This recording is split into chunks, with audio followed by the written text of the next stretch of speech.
Welcome to everyone. My name is Maximilian Patzek. I'm an advisor to the Vice Rector for International Affairs at the University of Bonn. I welcome you all here today to this info session on studying and researching abroad in Japan. This info session is part of our International Days event weeks. We've had quite a few events so far. On Monday, for example, there was some singing going on in the Arkadenhof, as you may have heard. We had 2 manga workshops today, a Japanese language course, beginner's course, and then on 7:30 today we'll have a screening of Drive My Car, a film. We also have the Consulate General from Düsseldorf, Japanese Consulate General here today, and representatives of the DAAD and the Japan Society for the Promotion of Science, who will also tell us a few things later on. So now, moving on to studying and researching in Japan. Japan is one of our strategic partnership countries at the University of Bonn, so that means we have a close partnership with the country and a strategic partnership with the Waseda University in Tokyo. So it's not by coincidence that we are hosting this Japan Day today, but we've actually decided consciously to dedicate an individual day to this country and its institutions. As to the institutes and institutions that we work with in studying and research, we will hear something more about from Christian Klöckner and Olivia Schäfer. But before giving the floor to them, I'd like to make a few organizational remarks. If you would like to follow the program in English, we have 2 interpreters here. You can get a headset at the entrance, and they will help you through the afternoon and the evening. An dieser Stelle schon mal ganz herzlichen Dank an unsere. So at this point, I'd like to say thank you to our interpreters, Dominik Herrling and Franz Kubacik.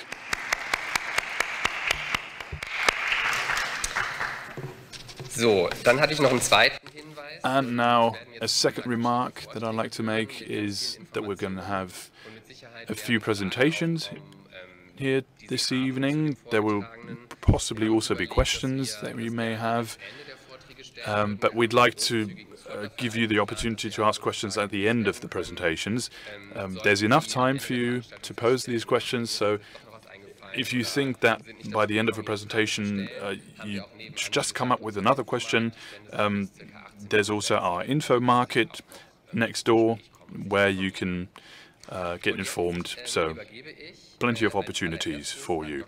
And now I'll give the floor to Christian Klöckner, who is responsible for partnership and network management, North America, East Asia and Australia in the International Office. Welcome and thank you. Good. Okay, so also welcome to all of you from my part. My name is Christian Klöckner. I work at the International Office here, as my colleague Max Patzek already mentioned. I'm responsible there for the partnerships and network management, especially with regard to Japan, and my colleague Olivia Schäfer will go a bit into the details about the study exchange that the University of Bonn has with Japanese universities, and I am here to provide the framework and tell you a bit about the science and research contacts that we have here at the University of Bonn. Hegen und pflegen. We have international days here. That's due to the fact of internationalization, which is part of what we think is part of our DNA as an international university. And it means that we have a large diversity when it comes to international cooperations, scientific cooperations, and we are continuously developing those cooperations. But as it was mentioned already a couple of years ago, for a couple of reasons, we decided to set a few priorities. And so as a university, we decided to work together to cooperate with 8 different countries and have partner universities as a contact from those countries. This aims at continuously expanding our profile as an international university when it comes to science, for example, and to improve the quality of the studies we can provide here. And last but not least, it is something that we can benefit from, that we have these cooperations with our partners who can benefit as well from that cooperation. And how did we decide on choosing those countries, for example, Japan, and not a range of other countries? Well, basically, those countries share our values when it comes to research and science. They're free in those countries, and there is freedom of speech in all of these countries. The university system in those countries also is characterized by integrity and international standards. They are well-proven quality universities, and there are many research contacts already established with those countries and universities. This is particularly true for Japan, and so Japan is one of our 8 priorities here for international cooperation that we are also funding financially when it comes to research, for example. I think you're pretty interested in Japan, that's why you're here, and you know a lot about Japan already. But it is really interesting to talk about that country because there are so many similarities in their system, but also in the challenges they face, for example, demographic challenges or digitalization. Health is an important topic. The lack of agricultural spaces, for example, those are topics that we share, and this also led to the fact that there is a lot of research contacts between German and Japanese university, and in particular with the University of Bonn and other Japanese universities. Between Japan and Germany, there has been long bonds. For 161 years we have had diplomatic relations. We are part of the G7, part of the G20, and the current situation worldwide, the current crisis, also highlights our cooperation and highlights our common and shared values. The Waseda University in Tokyo, which was already mentioned by my colleague, is also a strategic partner university of the University of Bonn. And when I talk about strategic partner universities, and here in particular the Waseda University is a private university in Tokyo. They have about 40,000 bachelor students and about 8,000 master students, and it is one of the most important Japanese universities, always very high up in the rankings of universities. With Waseda University, we have had a close international relations since 1960, and also their director, Mr. Hoch, has close bonds to Germany and has also been awarded an honorary title by Waseda University in 2017. And since we have such a close relationship, the university, so the Waseda University, also provided us with a video statement for this presentation here today. So let's have a look. And I'm Dean of Center for International Education at Waseda University. I'd like to thank the University of Bonn for giving me an opportunity to briefly introduce our program to University of Bonn. Between University of Bonn and Waseda University have been maintaining a very special partnership, and through Japan Day, we have strengthened a lot of different exchanges, including the student curriculum and student life. Back in year 2019, the Waseda University, the president of Waseda University visited Bonn, University of Bonn, and again strengthened the exchange and partnership and especially in the field of research between two universities. I think University of Bonn possesses the longest history in German higher education with regard to the exchange programs with Waseda University, a Japanese university. I think two universities have been actively provide opportunities for young researchers from different fields, and the research professors from both universities have been building a very special network with one another. I think we are at the confronting the timely issue with regard to climate change and high energy. And Waseda University has just launched on carbon neutral projects. So hope that University of Bonn and Waseda University will continue to exchange ideas, the research projects, and launch on many different interdisciplinary projects together. Thank you again, and we hope to see you at Waseda University in the near future. Thank you again. Okay. So that was the Dean of the University Dean of International Education. of International Cooperation, Professor Margie Ray. So what does that scientific cooperation with the Waseda University actually mean?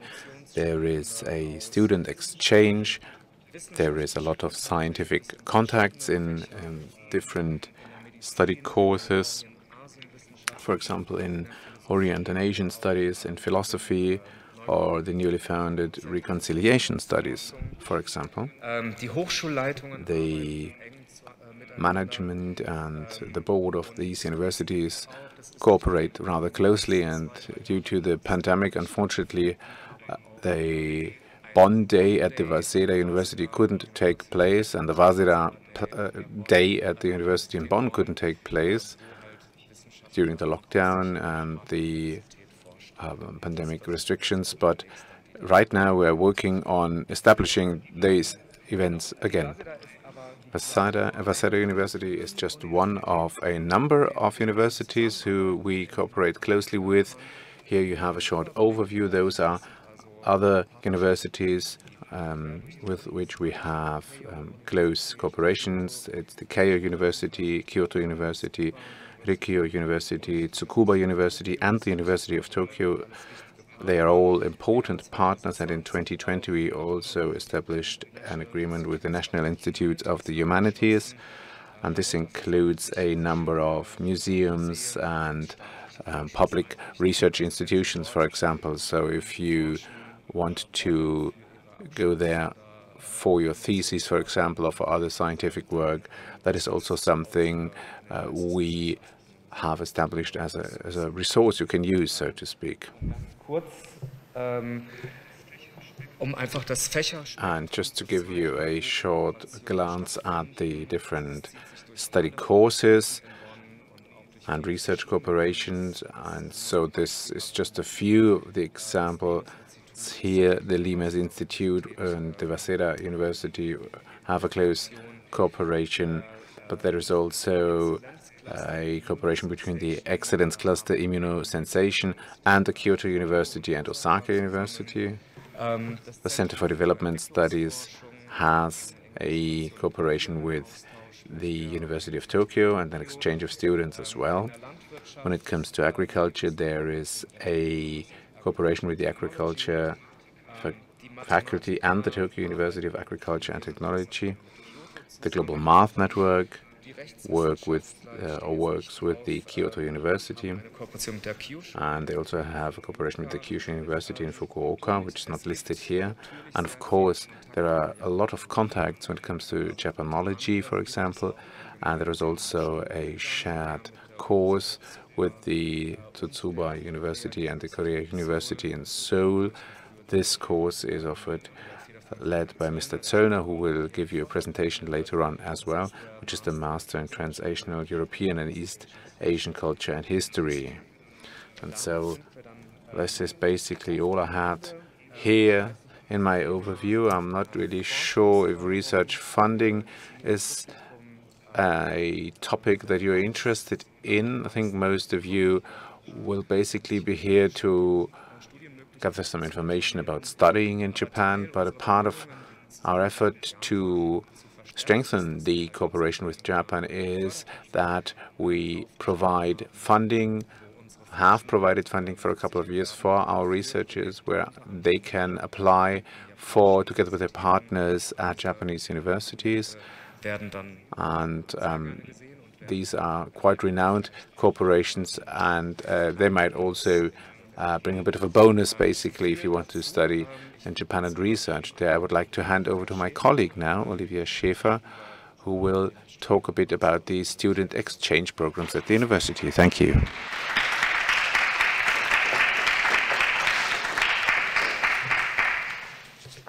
Yes, thank you very much. Good afternoon. My name is Olivia Schäfer. I'm also part of the international office and responsible for study abroad advisory and events management. But before getting on with my presentation, I'm looking around. I think that there are quite a few students here. Isn't that so? So just a question, who is here, who among you is here to get some information on studying in Japan? Can you just raise your hand? Right, so quite a few of you. And then my second question, who of you listened to the presentation of my colleague yesterday on the global exchange program online? Okay, just one person or two. Yeah, that's good. So I can we can include this as well, and I'm not going to preach to the choir again. So these are just a few statements of students who've gone to Japan for a study period, for a period abroad.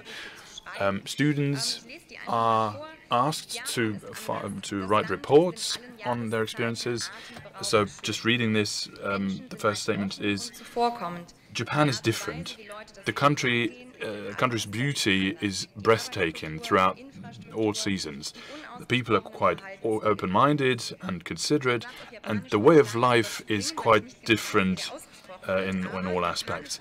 Now, the next sentence in Japan, I'm going to have to skip, but it says Japanese is difficult for me to learn. The Japanese society doesn't know, or is not as proficient in English as the German society. So outside of the bigger cities, having some Japanese knowledge is definitely recommended. And the next statement reads that daily life in Japan is quite comfortable, especially in the bigger cities. There's numerous of shops that are open until late at night, especially in Tokyo. So for anyone who's open-minded and open to exotic cultures, Japan is the perfect place to study. So now, how are you going to get to Japan from the University of Bonn? Well, there's a global exchange program. This program includes 5 partner universities in Japan, so you can either go abroad for 1 semester or 2 semesters, so a year, whatever you like, really. The scholarship this global exchange program involves is that you don't have to pay tuition fees. There's financial support. As you may know, tuition fees are quite high outside of Europe, sometimes up to 30,000 euros per year. So it's definitely good for you if you don't have to pay these fees, because you receive support from us. As a plus, you receive more than 800 euros as an extra amount for your studies. There are also other exchange programs that I can talk about a bit later, so please just inform yourselves what we have. Usually examinations can be recognized at the University of Bonn, but just, go to your professors and talk to them in order to know which courses you'll have to select in order to get examination results recognized here at the university, at your home University of Bonn. So we'll also support you in your preparation, and of course our partner university will do the same once you're abroad in Japan. Taking a quick look at our partner universities, there's Kyoto University. 2 students of the University of Bonn are currently studying there. Then there's the Kyoto University, Sophia University, 2 students are there as well. The Waseda University, 2 students are studying there as well. Keio University, where 3 students of the University of Bonn have gone, and now University of Tsukuba with 5 students.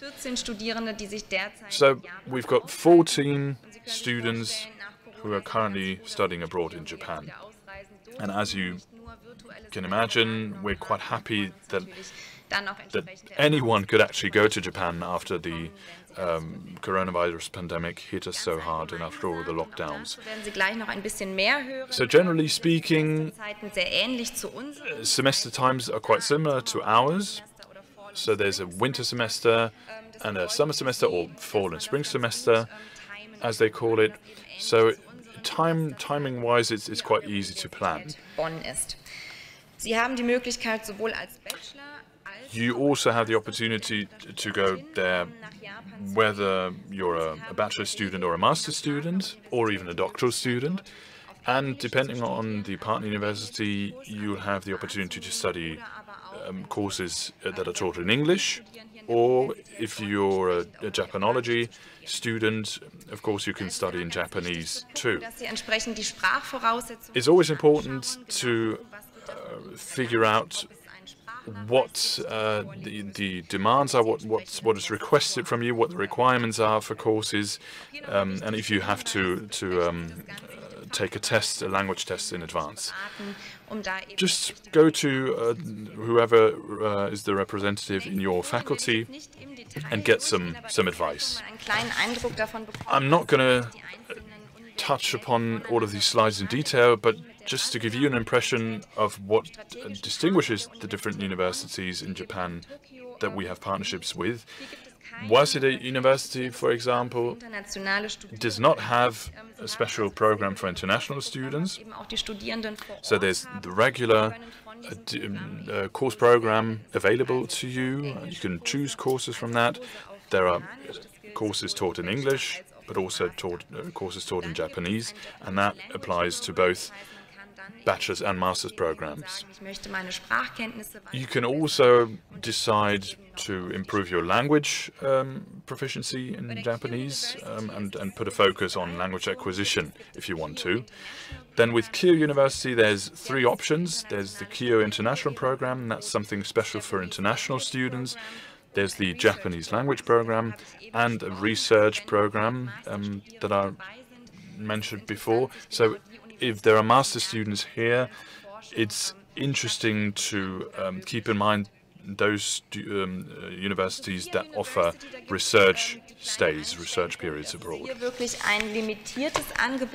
For whomever wants to go to Keio University, just be advised that there's a limited offer of English taught courses.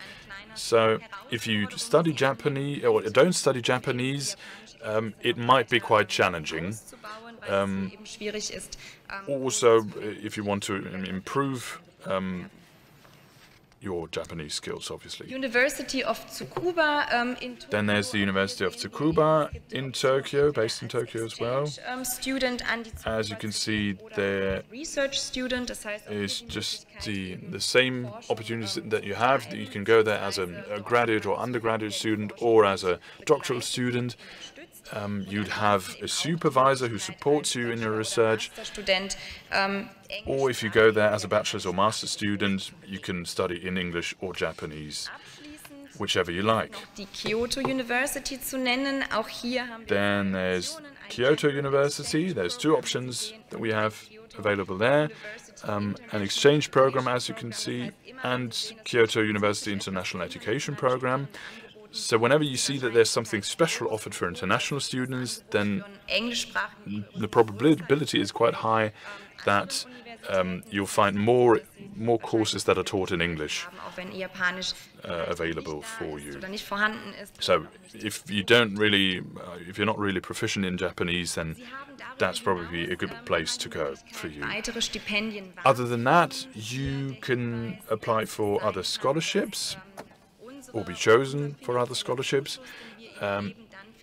It can always happen that our additional funding won't be available if you receive an extra scholarship. So just make sure that different scholarships can be reconciled with each other. There's the JASO scholarship, for example, that you can see here, or the MEX scholarship and the KIO scholarship, which is either offered by the partner university in Japan or by the Japanese government.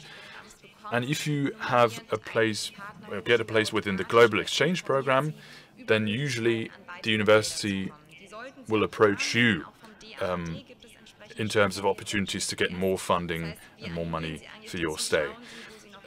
For example, through the DAAD. So we usually encourage you to find more sources of funding to make your stay abroad as comfortable as possible. So concluding this, as I said yesterday, we had a talk on the Global Exchange Program held by my colleague, which was done online. We'll also put the recording online on Friday probably. If you're in your third semester here, then this is the time to apply. The 27th of November is the deadline for this. If you chose to apply now, you could go to Japan in your 5th or 6th semester. If you're in your 5th or 6th semester here already, that would mean that your duration of study would automatically be extended if you wanted to go to Japan a little later. Generally speaking, it's a two-step application process. You'll apply with us at the international office for a more general program, an interdisciplinary program. So no matter whether you study mathematics or Japanology, you'll have the same chances to get a place. We'll look at your motivation to go to Japan, that is. And if we select you, we'll be the ones nominating you with the partner university in Japan, and then they'll approach you and come to you to say that you can come. So my colleague Birte Heitmann is available if you need advice or consultations. You see her office hours here as well. My advice would be to go to our drop-in advisory sessions between 10 and 12 or between 1 and 3 p.m. in the afternoon. You'll get all the advice you need there. So that was it from my part. Thank you very much for your attention.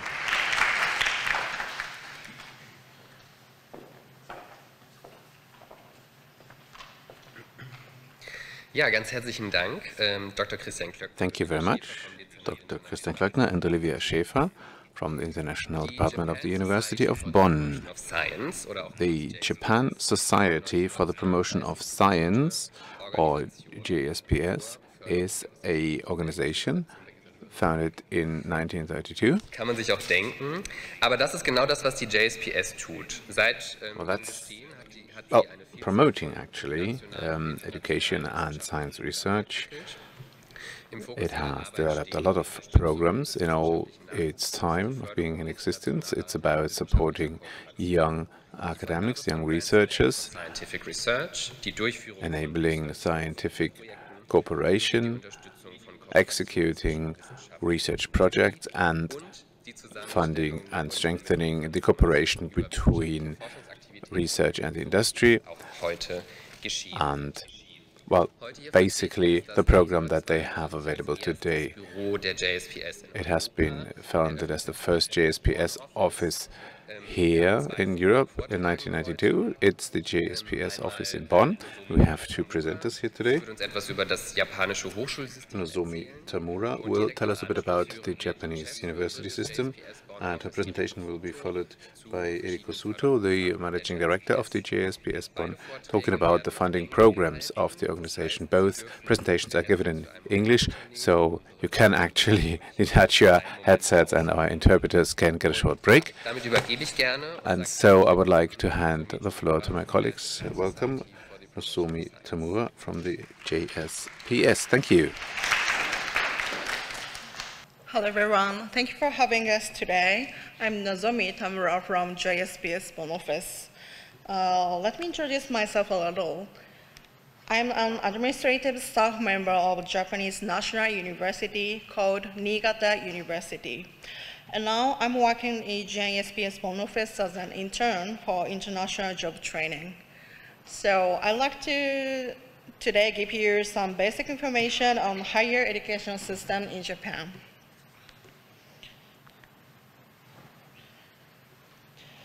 Let's look at these. There are 5 types of higher education institutions in Japan accepting international students. If you are planning to pursue further learning and obtain a degree, I assume that a potential destination for you would be a graduate school or perhaps undergraduate program at university. Of course, it is also possible to study for a short period as a research student or auditing student without the aim of obtaining a degree. In addition to universities, there are several other types of institutions that are more specialized in vocational education, but today I will focus on universities.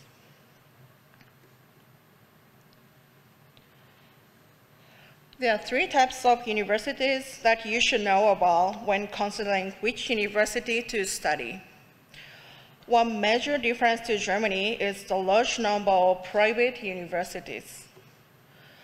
They have been established by independent organizations and each have their own unique education and research strengths. These are very diverse, with some ranking highly, such as universities, your university's partners, Waseda University or Keio universities, while others offer distinctive curricular or religious education based on their own educational philosophy. National universities have been established in all local prefectures to make sure that each region of Japan has access to quality higher education. Therefore, all of them can be said to guarantee a high level of education quality. Personally, I would like to see more attention paid to the fact that there are different attractive universities outside of major cities such as Tokyo. Another attractive point is its well-developed research environment, as evidenced by the fact that 60% of the most important research fund in Japan, called Kakenhi, is allocated to national universities. Lastly, public universities established and managed by local public entities. I'd say many of them are relatively small and community-based. One of the main differences between these universities is the cost of education. It may be an important point for you. National universities are usually the cheapest option. On the other hand, private universities are more expensive and it varies greatly depending on the school and faculty. However, the cost of studying in Japan is, believe it or not, very much lower than in the US or the UK. Also, exchange students from partner universities are often exempt from tuition fees. And even for degree-seeking students, many universities have a tuition exemption system. At our university, for example, many privately financed international students are exempt from half tuition fees under the system. Let's take a look at each program. In Japan, undergraduate programs generally last 4 years, with the exemption of some faculties such as medical, dental, pharmaceutical schools. In general, students take a broad range of liberal arts lectures in their first year, and then gradually increasing more basic specialized lectures in their second year, and join a research group and study specializations in their third and fourth years. It is important to plan ahead for some classes, as many of them have a specific order and timing when they must be taken. How about graduate schools? Programs at graduate schools are divided into 2 parts. Master's program or first phase of doctoral program of 2 years, and second phase of the doctoral program of 3 years. In the first 2 years, their additional requirements consist of lectures, a project proposal, and examination. In the second half of the program, there are very few lectures, and you will carry out your research as an independent researcher, running the research group and supervising young students together with the professor and postdocs. In addition to the acquisition of credit required by the program, you are assessed on the quality of your thesis and the final oral exam. The degree is then finally awarded. It is important to remember that in many cases, before applying to a PhD program, you will need to find a potential supervisor and obtain an approval of acceptance. Some universities have a form on their websites, but you can also email the faculty member directly, or you can ask your current supervisor to support you. Also, you may be admitted directly to a degree seeking program, but in some cases, international students are required to go through a non-degree phase as research students, while they will prepare for a degree-seeking program. In the meantime, you could try taking Japanese language classes offered at universities.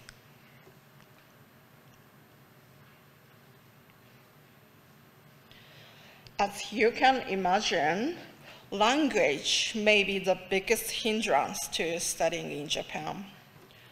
In general, lectures in Japanese universities, especially at the graduate level, are conducted in Japanese language.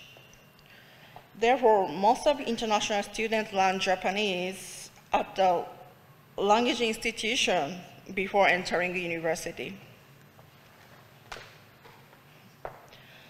For the graduate school, if your main field is humanities or social sciences, you are expected to have a high level of Japanese language skills. Here are indicative scores for the major language exams. On the other hand, with science, natural science, and engineering, expected level of the Japanese skill varies depending on research group or school.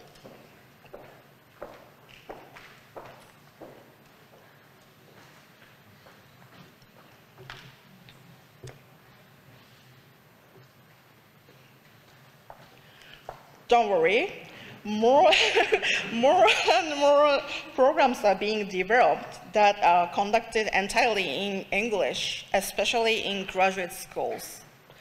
Also, even if the program includes lectures in Japanese, the research activities and supervising itself can be conducted in English in some cases. If you're applying for a program conducted in English, required English language skill is as shown here.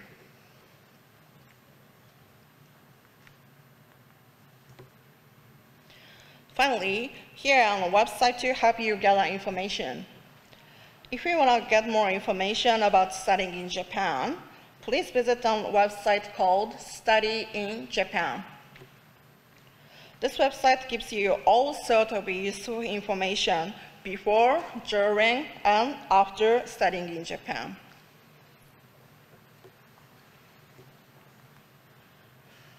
You can download a brochure on financial aid for international students from this website. Also, PhD students, postdocs, or career researchers also have access to JSPS funding programs, which will be shown in the next talk.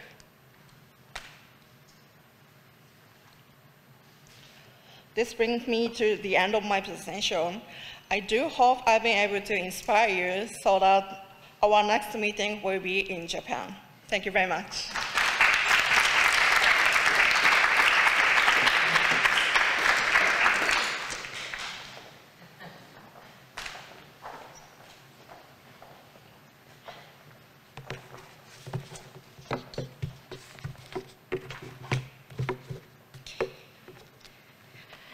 Thank you for giving us a very important opportunity for us, opportunity to introduce our programs. I am Eriko Stowe from JSPS Bonn office. Japan Society for the Promotion of Science, JSPS, is established in 1932. It is the largest funding agency in terms of its funding capacity. We support curiosity-driven research, both in basic and applied fields. Funding is available for all academic areas, from the humanities and social sciences to natural sciences. I'm afraid our supporting target is PhD students, postdocs, and beyond career researchers.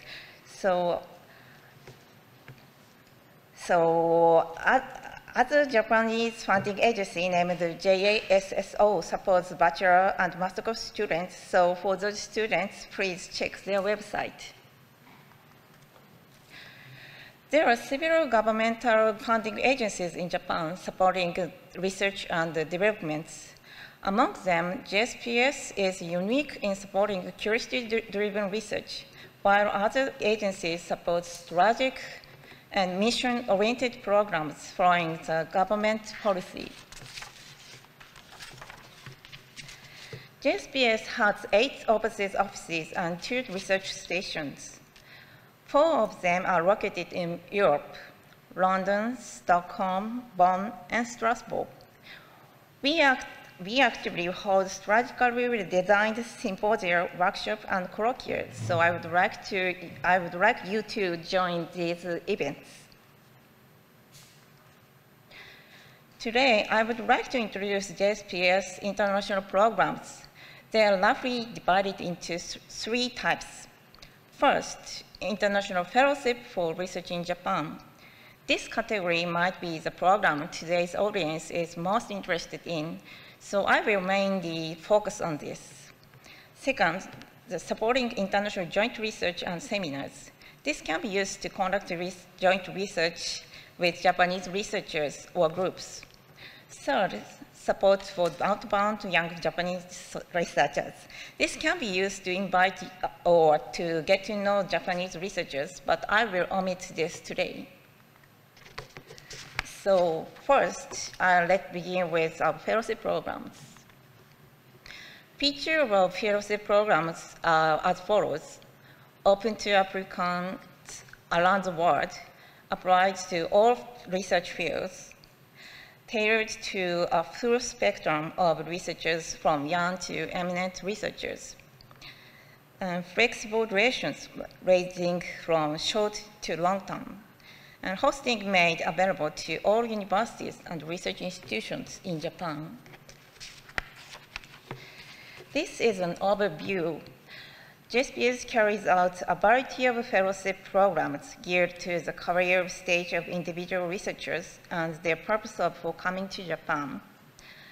On the left side, the blue-colored 3 programs are fellowships for young researchers from graduate students to postdocs. I will explain them later. On the right side, the green-colored ones are invitational fellowships for mid-career to professional level researchers. I will omit their introduction today. On the bottom, the yellow-colored one is fellowships for revisiting Japan after above fellowships. This enables to create or to strengthen research collaboration with your Japanese colleagues. Only alumni members are eligible. German JSPS Alumni Association is the oldest and has 27-year history.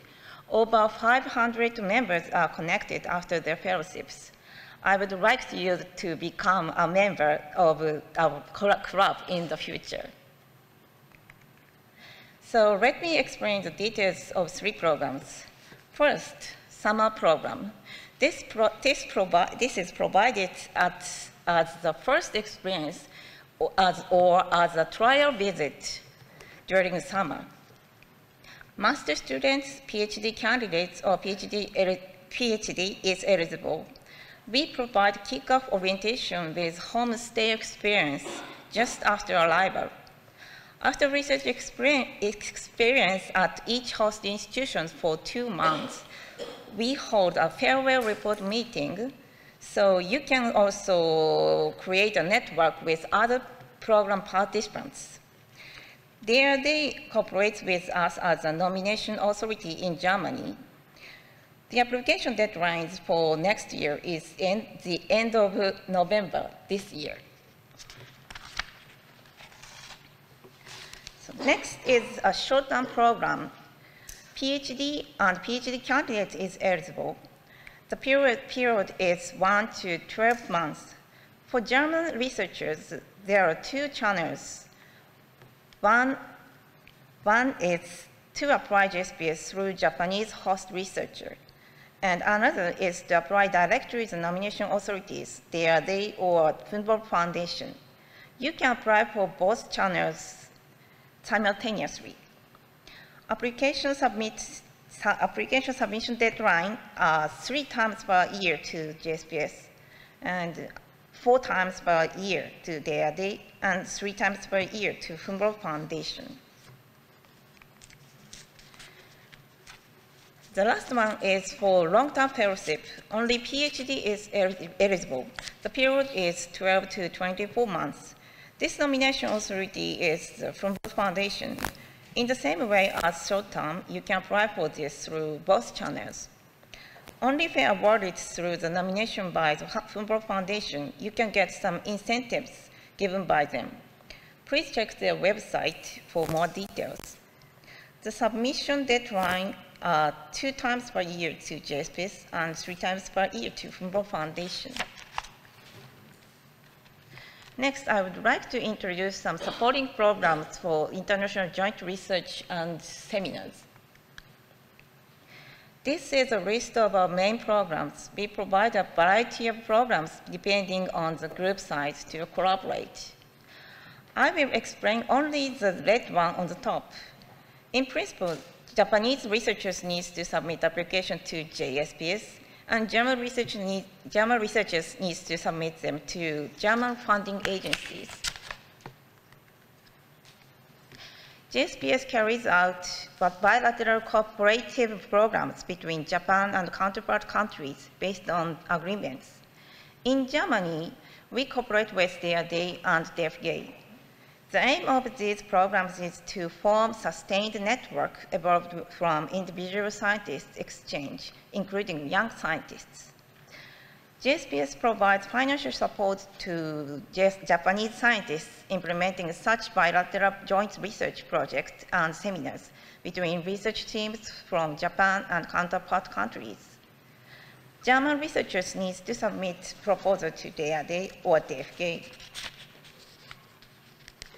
At last, for your information, I also would like to introduce 3 initiatives to find Japanese universities and to find posts in Japan for your future career. This is programs to support outstanding research institutions of Japanese universities named WPI, the World Premier International Research Center Initiatives. This program is aimed at building a globally visible research centers with a high-level research standard by inviting excellent researchers from other countries. This center employs more than 7 to 10 world top-level researchers as PIs, with more than 20% of them from foreign countries. As of 2018, 41% of researchers in WPR centers are foreign nationals. So members there use English as a working language, including administrative staffs.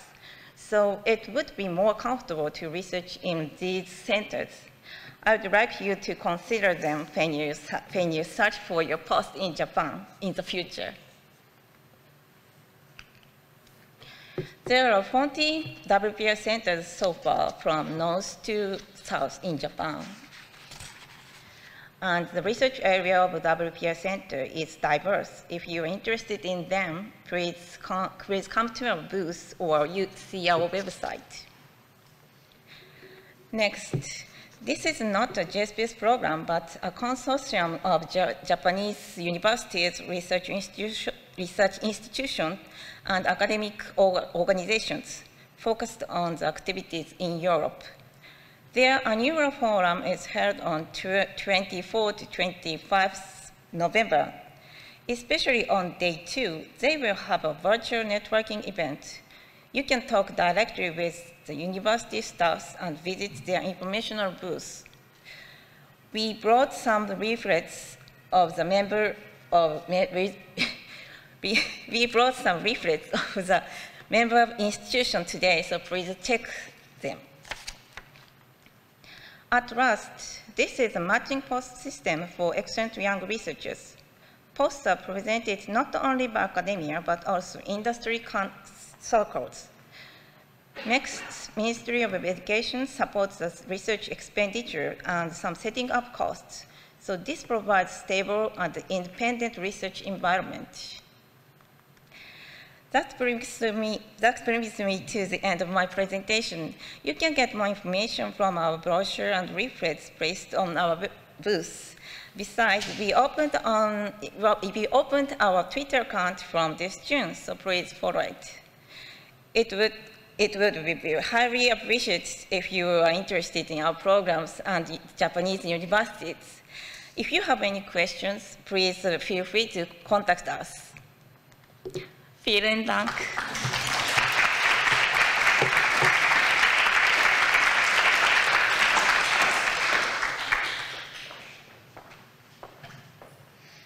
Ja, ganz herzlichen Dank an Thank you very much again von der JSPS. To colleagues from the JSPS for all this information. Ja, wir haben noch einen weiteren. Well, right now there's another presentation here, Von einer Organisation, which is a presentation of the German Academic Exchange Service, which we know pretty well. It is abbreviated to DAAD. Since its foundation in 1925, it has funded more than 2.6 million students abroad. It's one of the largest international exchange organizations. The exchange does not only affect students and projects, but also a general idea between the peoples of this world. And I think with regard to the current global situation, you can all understand how important an organization as the DAAD is.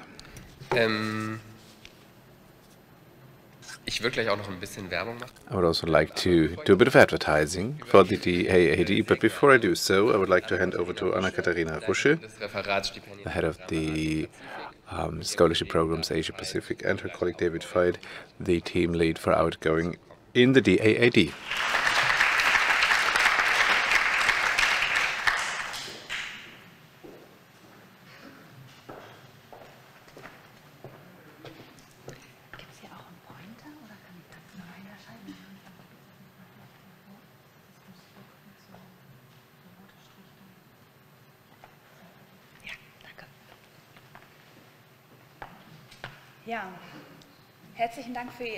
Yes, thank you very much. I'm delighted to see that all of you are interested. Janine Goldgräber, my colleague, is with me here today. She supports the scholarship holders in our team outgoing, and so is in correspondence with the students that we support. So I'd like to just give a brief overview of our organization. You probably know the DAAD. We don't want to give you too many facts to overwhelm you, but just let you know that we're here for you as an advisor and consultant. As Max Patzek just mentioned, DAAD is the biggest organization worldwide, funding organization that is for international exchange. Our funding goes beyond individual funding. Structurally speaking, we are an association, a club, and our members are the German universities and student bodies. As I said, for many years now we have mediated between university systems, have worked in internationalization, and have been have supported exchange throughout Europe specifically. So now these are a few key figures that characterize the DAAD. We have a large international web network, as you can see, 66 offices worldwide.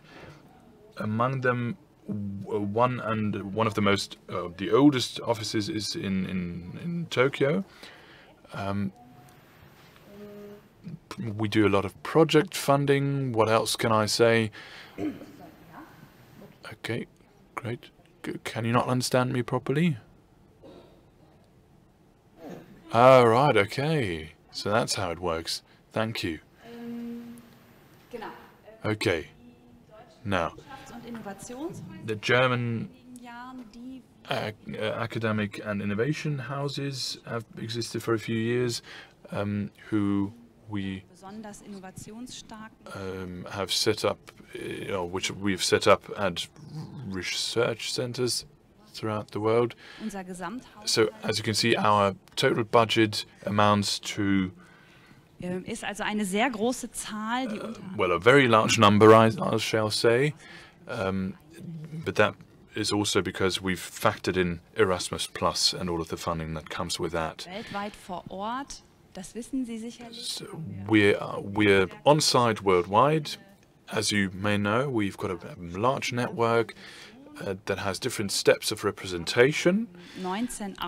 We have 19 off-site offices, very large offices, with representatives of the DAAD. Additionally, we have 27 information centers with regional teams on site. We have a few smaller offices as well that are allocated to these larger offices. On top of that, we have teaching appointments at universities abroad.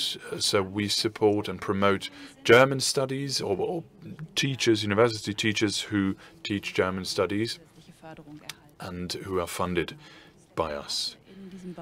So there are teaching appointments in German studies, German as a foreign language as well, and we have 81 long-term university teachers as well that we fund. There are numerous offers for exchanges or stays abroad in Japan that the DAAD offers. What I might add at this point is that the three of us are from the scholarship department at the DAAD, which means that you'll apply with us if you want to make a stay abroad in Japan as an individual. There is the large scholarship department that we have, and then there's a project department as well, which means that we also fund people who don't go there as an individual, but who go there on behalf of their university, their home university, if the university has a collaboration going on with a Japanese university, for example. It's difficult to distinguish those two because we usually sum this up all together in our statistics. So just for you to let you know that there are two options here. If we've got established partnerships with Japan, supported or promoted by and funded by the DAAD, then that would be option one. Or if you want to go there as an individual, out of your personal interest, if you want to apply for a scholarship, then that would be option two. So these are the different scholarship programs that we have. If you go to our scholarship database and look for Japan, then our database would give you this list, and I'll hand over to my colleague who will give you more details on that. So I think the sound is okay, isn't it? Yeah. Okay, yeah, Anna just mentioned that this is just part of our scholarship portfolio from our database. You'd probably find a lot more if you looked there. But these 6 programs are the ones that the three of us work on directly. So they're dedicated to 2 groups of people, to students and graduate students, which means that you usually have, as a graduate student, you already have a bachelor's degree or even more. So it's all about a stay abroad, a period abroad, as these programs say. You have to be enrolled at a German university and can then apply for a scholarship with us if you want to.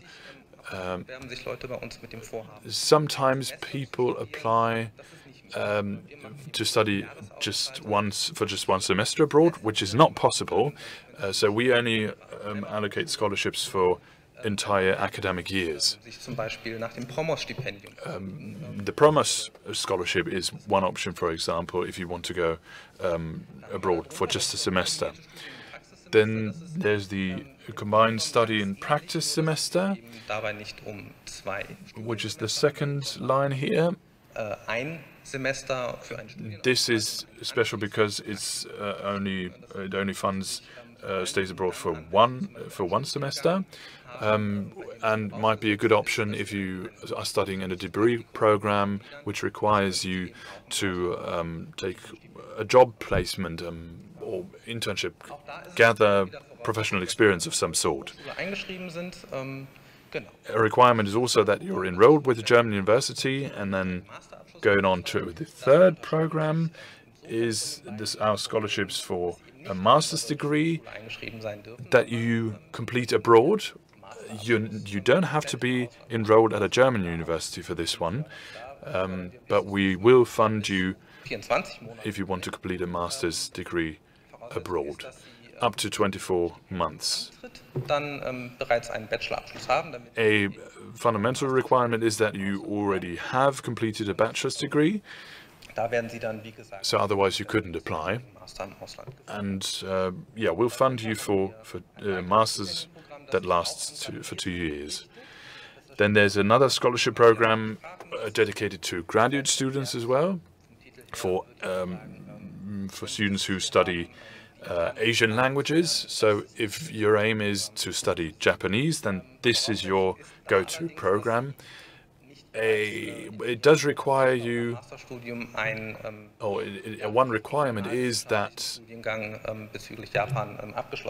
you have already, that you haven't already completed a degree in Japanese or something of the sort. So this is dedicated to students who have studied mathematics, for example, and then would like to study Japanese on top, and would like to connect those two programs, maybe, those two fields. Then there's the research scholarship for doctoral students, which is probably self-explanatory as well. If you are a doctoral student in Germany, then you can apply for a period abroad between 1 and 12 months. If you want to spend some time researching somewhere else, and if you realize that after 6 months in Japan, for example, you need a bit longer, then there's the option to apply for a second period of funding if you want to go back to Japan again.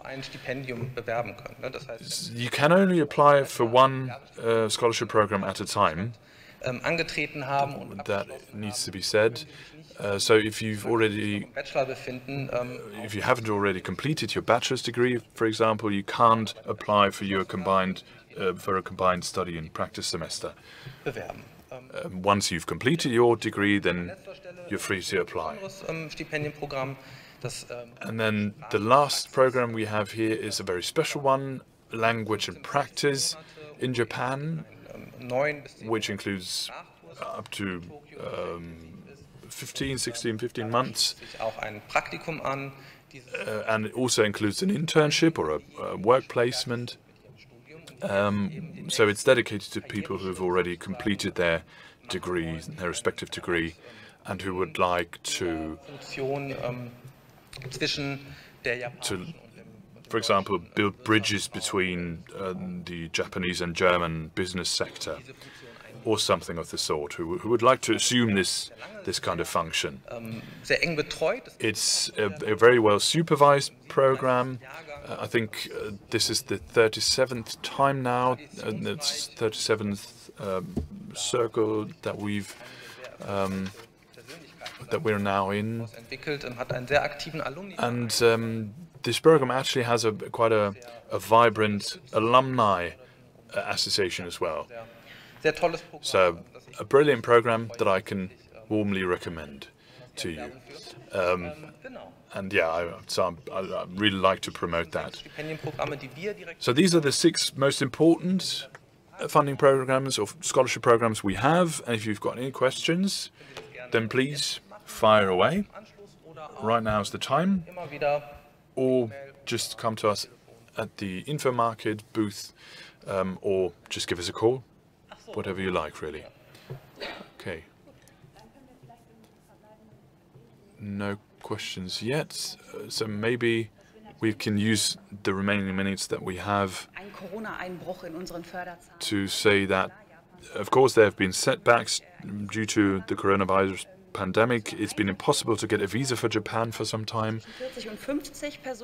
We have between 40 and 50 students that we are currently funding in Japan, so 40 to 50 in this individual framework. And of course, we're here today because we look forward to having more applicants and having more exchange with Japan and its universities. Our team supports many students who want to go to many different countries, but Japan is definitely one of the most favored ones. And so we're looking to expand our cooperation a bit more again. So we have, it's been good despite the coronavirus pandemic, but obviously there have been setbacks. And so now the opportunity is back or available to you again to go to Japan and study or research abroad. So, and that's obviously the goal of our scholarship programs, that for you to gain international experience.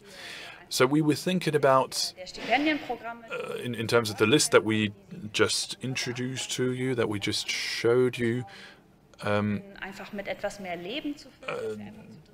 we just come here, all the 3 of us, and that you can see who your advisors or consultants would be. And we've taken a look at the most interesting stories that we've had from our scholarship holders recently, and there have been quite a few who have reported and told us great things about Japan and their experience there. People who were really interesting in their application procedure as well, in the talks that we had with them,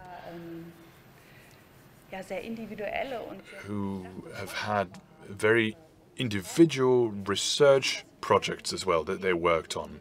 We know that we are not the ones who can decide on what you focus on in your research or your studies, and we never would like to or never wanted to, but we basically administrate or manage your application, and it's submitted to a subject committee who will then decide on whether you will be chosen for a scholarship or not. So we're not the ones who will decide, just so that you know. And that's why my colleague also dug up a few stories of people that we have funded. And remember you telling me that there was a doctoral student who didn't, or who wasn't a resident in Japan, but went camping actually in the context of a research stay. So maybe you can tell us more about that. So that might help you to get a glance at this scholarship, what you can bring into your scholarship. And as it was mentioned by my colleagues, we had a promotion and a student recently, and she spent time for studies in Japan. Well, thought about a different story, just mixed up the stories, but anyways, so this student stayed in Japan for a research stay, and she was able to get a language course there. And she said, of course, yeah, I'll attend that language course in Japan, but she didn't want to learn Japanese as a language, but she wanted to learn Japanese Sign Language. For me personally, that was also a very interesting aspect. That is something that you can really do when you're in Japan. And so you can always basically make your individual decisions what to do. So another story was that a student said that my courses are over. I still have some time left for my research, my thesis. I will give up my flat now. I'm going to get a tent and a car. I'm going to go on a road trip through Japan. That's also something we had, and you can use your time for that as well. So that really shows how you can basically shape your scholarship individually depending on what you like to do. So yeah, that's it.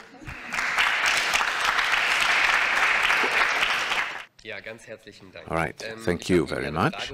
And I promised you a Q&A session, and that's why we sped up the presentation a bit. But before we start with the Q&A, I would like to give you a bit of organizational advice. So please stay, because it's an evening here that we have brought up for you. We have two presenters here, the Rector Michael Hoch and also our Vice Rector Birgit Münch for International Affairs. And after that we have two interesting presentations. One is from Professor Zöllner, who will talk about record collection from Kataoka, and also we will have a keynote by Kashiwagi, by Miss Kashiwagi, Professor Kashiwagi, and she will talk about food and the transformation of German and Japanese food and cooking culture. This will be followed by actual food after the end of the keynote. And another thing that I would like to mention is that we just talked about the cooperation with Japan, shared values, and having a basis for scientific cooperation. And as you well know, there are countries where these shared values might not actually be a thing, where there is a lot of challenges when you want to work in international cooperation. And we thought about that topic, and we thought that it would be good to discuss this topic within the university. And this Friday at 5:30 p.m. we have organized a panel discussion with Dr. Kai Six from the DRD and Katrin Groß from the DFG, who will actually talk about this topic. So feel free to actually join us on Friday. And now finally you can ask questions. We do have microphones, so you can just raise your hand and we'll bring you a microphone for the interpreters. That was a lot of information, I admit. Well, thank you very much. I really enjoyed the presentations because We have so many international days. It was quite tricky to join all those, but finally I heard now the DA80 presentation, and I would be interested in knowing how the number of applicants has developed, basically a before the pandemic, after the pandemic comparison, because it feels to me like Japan is really sort of a magnet that always has many people who want to go there and study. And so could you provide us with numbers of applicants already for the last years? Well, thank you very much. Well, that's basically also the impression that we have. So, yeah, I have to ask my colleague, please, to correct me if the numbers are wrong that I provide with. But yes, Japan is always very popular and has been very popular as a target country. And what we can see for quite a while is that there are sort of two different target groups who apply. This is, first of all, people who study in Asian studies, for example, but also when it comes to other study fields and courses, there has been an increase in applicants. There has been a rise in numbers of applicants. They're slowly rising, but they rise, and our scholarship programs need quite a large preparation period from starting and handing in your application until you finally then are in Japan on site to start your studies. So the numbers always take some time as well, but we are under the same impression basically here that there is an increase. And also our colleagues that are responsible for the project, they told us that more and more universities actually work together and apply together with Japanese universities for shared projects. Thank you very much. Are there any other questions? If not, I also have a question. I'm not sure yet whom to ask that question, but maybe someone will step up to answer it. Well, I thought when we heard the presentations here, and for example from my colleague Olivia Schäfer, there was, for example, a Japanese phrase, and I also wouldn't have known how to pronounce it. So it's completely different when it comes to language. And so my question would be how to basically get together if I think about studying in Japan and having a university in Japan with lots of different courses in Japanese, how to basically get there and not actually doing a language course with the DAAD beforehand. So how is it possible to close that gap in languages, because there's such a huge difference between our two languages? Anyone? Vielleicht gibt es auch Angebote von der Uni Bonn in die Richtung Sprache. Maybe the University of Bonn also has some programs here. Möchtest du vielleicht? Also ich denke auch, wie wir jetzt eben auch von den Kollegen. Well, I have to agree with my colleagues from the DAAD. It also is true for the Global Exchange Program that we do not only have students who study Asia and Japan studies, basically. So there's also lots of students from other fields, and of course they tend to select partner universities who offer English-speaking classes. And yes, these partner universities accompany our students. They have some starter offers, and here at the University of Bonn, for example, we have the Language Learning Center. There are a number of online language classes, so you can always be advised and consulted on that. There are different organizations and associations here, so everyone here next room has the Japan Info Market. You can ask them, so it's always important to have a low threshold offer here. And would also like to promote our partners here of the Japanese Cultural Institute, who also have offered a Japanese starters language class today. And the Japanese Cultural Institute is located in Cologne. They have a broad range of language classes. They have classes about Japanese culture, Japanese cinema, literature. They have changing exhibitions, and if you're interested in Japanese culture, that is a perfect offer for you here in the region to make use of. By the way, I would also like to add that together with the Japanese Cultural Institute and the University of Cologne, right now at present we offer a digital class. It's Fridays, I think at 10:15 a.m., where we talk about important social topics in Japanese culture, which can, in many cases, be compared to topics that we have here in our society. And together with the University of Bonn and the Japanese Cultural Institute, we actually offer this class. Now, thank you very much. Any more questions? I would like to add something when it comes to learning Japanese that's interesting for the students here, because a couple of years ago I saw a flyer that, for example, you can register online for a Rosetta Stone program, which is a language learning program. And they always say that also people from Nasser and astronauts and so on use their programs. And so they have a quite interesting approach, an immersive approach that you can learn the language without a lot of context. And it really helps you to understand the language at a different level.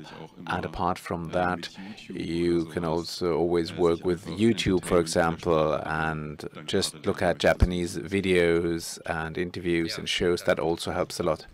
Well, thank you very much. All right. So if there are no further questions right now, looking at my watch, I would like to say let's have a 2-minute break before continuing. So in the next room there are our info booths. So if you have any questions, you can also always ask our colleagues there. There are also nigiri there in the fridge. You can also have them as a short snack, and we'll be back in 5 minutes. Thank you.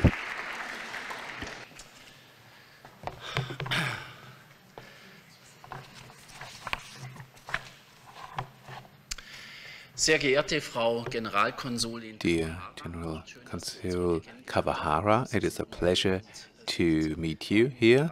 You are a new member of the General Consulate, and prior to this event you have visited me, and I was very happy that you visited me, and I really am positive and hope that we will continue our wonderful cooperation as we did with your predecessors. So thank you very much for your visit. Ein kleiner Applaus, ja.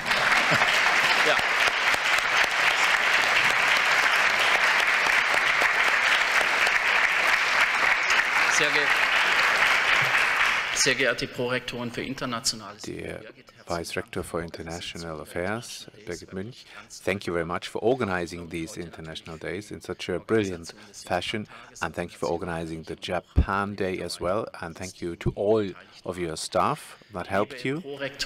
Dear Vice Rector Shersoy for sustainability, I'm happy to see you as well, because Japan, at least for me, also stands for sustainability, a love of Mother Nature, for example, as well, and that is something that also unites us, and those are topics that we always have and will discuss and will put into more focus in our cooperation with Japan. So, Annette, it's nice to see you here too. I would also like to welcome Professor Aizawa, the director of the Japanese Cultural Institute in Cologne. I am very happy to see you here, Mr. Aizawa. I think it's brilliant for us to visit us here in Bonn so regularly, and it's a wonderful cooperation that we here in Bonn have with you from Cologne, and that is about cooperation for many years, so thank you very much for your visit as well. Ms. Ganter-Richter, hello, I would also like to welcome you. It's great to see you again after so many years, especially due to the coronavirus pandemic. I think our interactions have been quite limited recently. I would like to welcome you here as well. She's the head of the German-Japanese Society here in Bonn. And quick question to you. Is Ms. Soto here from the JSPS? Oh, hello. There are you. I hadn't seen you before. She is the manager of the GSPS office here in Bonn, and we are very proud the GSPS is still here in Bonn with its headquarters. And please give my regards to Professor Hayashi, and thank you very much for being here. Thank you to you. I would also like to welcome Ms. Rusche from the DAAD. There you are. She is the head of the Scholarship Asia Pacific Department. Please have a look at how brilliant our cooperation is, especially when it comes to Asia and Japan in particular. And feel free to give that feedback back at the DAAD as well. And I visited the WCCB yesterday, where we celebrated 35 years of Erasmus Plus with Gerato Mogaci, and of course with our dear colleague Kai Six, whom unfortunately we had to let go, who is now the General Secretary of the DAAD. That was a brilliant event yesterday, so I'm happy to see you here as well. I would also like to welcome Professor Dr. Kashiwagi, our University of Bonn ambassador, who will talk about a very interesting topic. And when I am in Japan, Ms. Kamahara, and if I watch TV, it's always cooking shows that I see. And it's so many of them, and it's really fascinating to see that, to watch that. So how food is prepared, for example, in Japan, what materials, raw materials are used. That is an important topic in Germany and Europe as well. So the future of food, of producing food, because we know that many different food items are not sustainable. We have to reduce our meat consumption. We have to reduce our water consumption. And so that's a very exciting, very interesting topic. And I think it is a good thing to focus on the Japanese kitchen and cooking from time to time, because it's such a wide variety that you offer there in Japan that we can take as a model. And I would also like to welcome my colleague Professor Zöllner. I think it has been quite some years since we met at the Waseda University, where you actually did a sabbatical, and he is the head of the Department for Japanology and Japan and Korea studies, and will also give us a short presentation. I think it's not about a hobby, but back then when we first met and talked about that, about records, I think it was even before the BMBF project had been approved. So that is something that you will talk about today, and I thank you for that. Ladies and gentlemen, it's a great pleasure for me to welcome all of you here on behalf of the University of Bonn for this Japan Day within our international days here at the University of Bonn. I remember quite well that Professor Zöllner knows it as well, that in October 2020 we started with an initial event for the BMBF project, for the digitalization of the Kataoka shellac record collection. And now, 4 years after the start of that project, we are very excited to hear the results and the status quo of that project, which you, Professor Zöllner, will give us some details about later on. And dear General Consulate, I'm also very happy that you are here. Ms. Kawahara, when you said gave your initial speech in Düsseldorf, and I read again, and I quote, the unbelievably strong and solid foundation for cooperation and the shared trust and common trust between Germany and Japan. That is what you said, and I can only agree from the bottom of my heart. Our cooperation and the friendship between our two countries and of our university with your country is something very, very special, and something that's very dear to me. And so it is a real pleasure for me that within our international days, the Japan Day has such a special position. Birgit, thanks again for organizing it. Ladies and gentlemen, we have much in common, Germany and Japan. Most of all, the great success of the last decades, a strong economy, an industry with many innovative companies and market leaders, global market leaders even, an excellent education system and reliable politics, interior and exterior politics. But also the large challenges of the future will actually show parallels between our two countries. First of all, there are large crises and changes in the global climate and situation that affect us all. We're talking about the climate change, of course, the coronavirus pandemic, and of course the geopolitical crisis that we see right now. But I would also like to point out in particular one development that Germany and Japan are affected by particularly.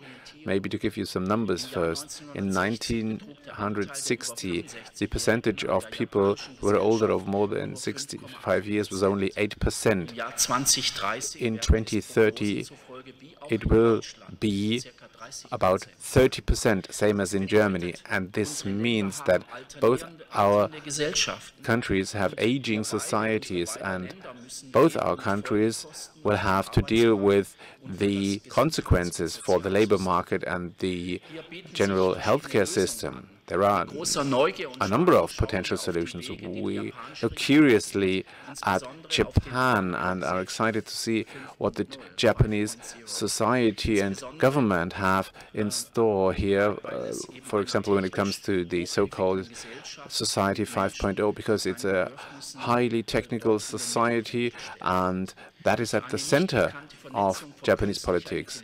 And yet, a never seen combination of the physical and the virtual world is basically the approach of how solutions are possible to these vast challenges.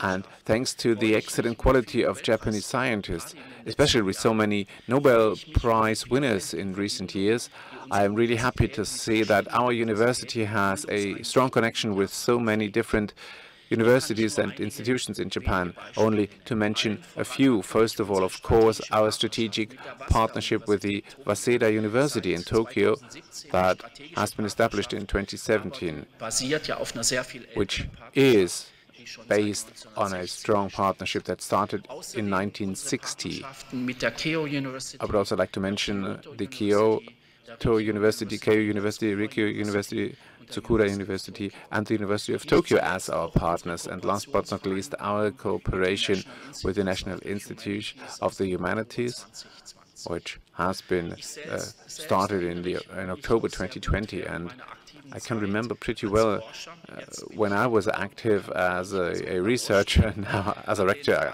I'm not in the laboratory anymore.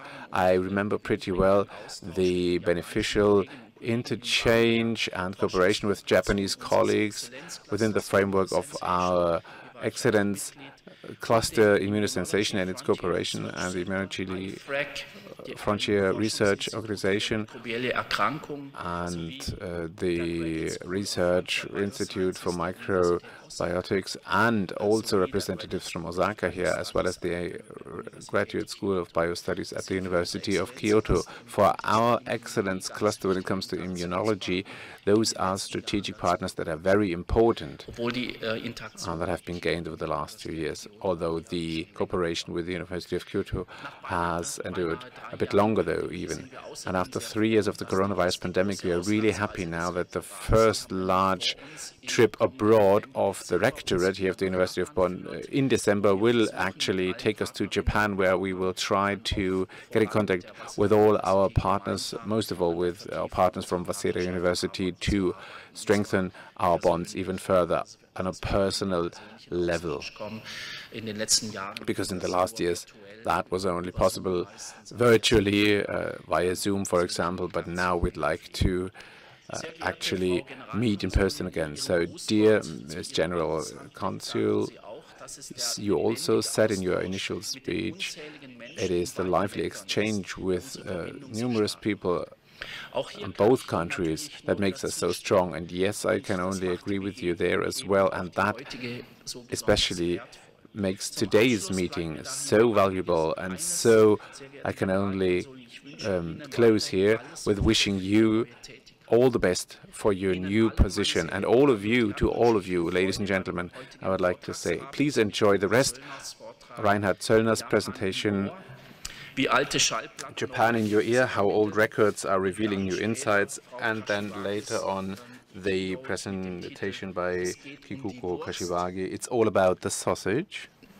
Eine kleine Anekdote, wenn ich das sagen darf. And just a short anecdote here. Experimentelles Modellsystem in der Fruchtfliege ist when talking about Drosophila. Und wir haben in den vergangenen 20 I think 20 years ago we characterized many new genes, but we have labeled one of them Wurst, which is sausage, because it basically looks as if it was a sausage if that gene doesn't work. That wasn't my idea. That was one of my doctoral students' idea. But that is just a short anecdote here with regard to your presentation about the transformation of food in German and Japanese cuisine. So thank you very much for your attention, and thanks that you're here.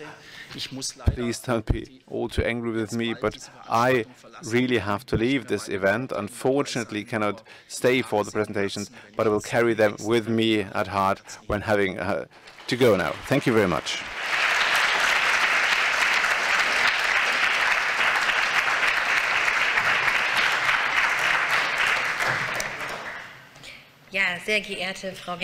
Thank you very much, Consul General Kamahara.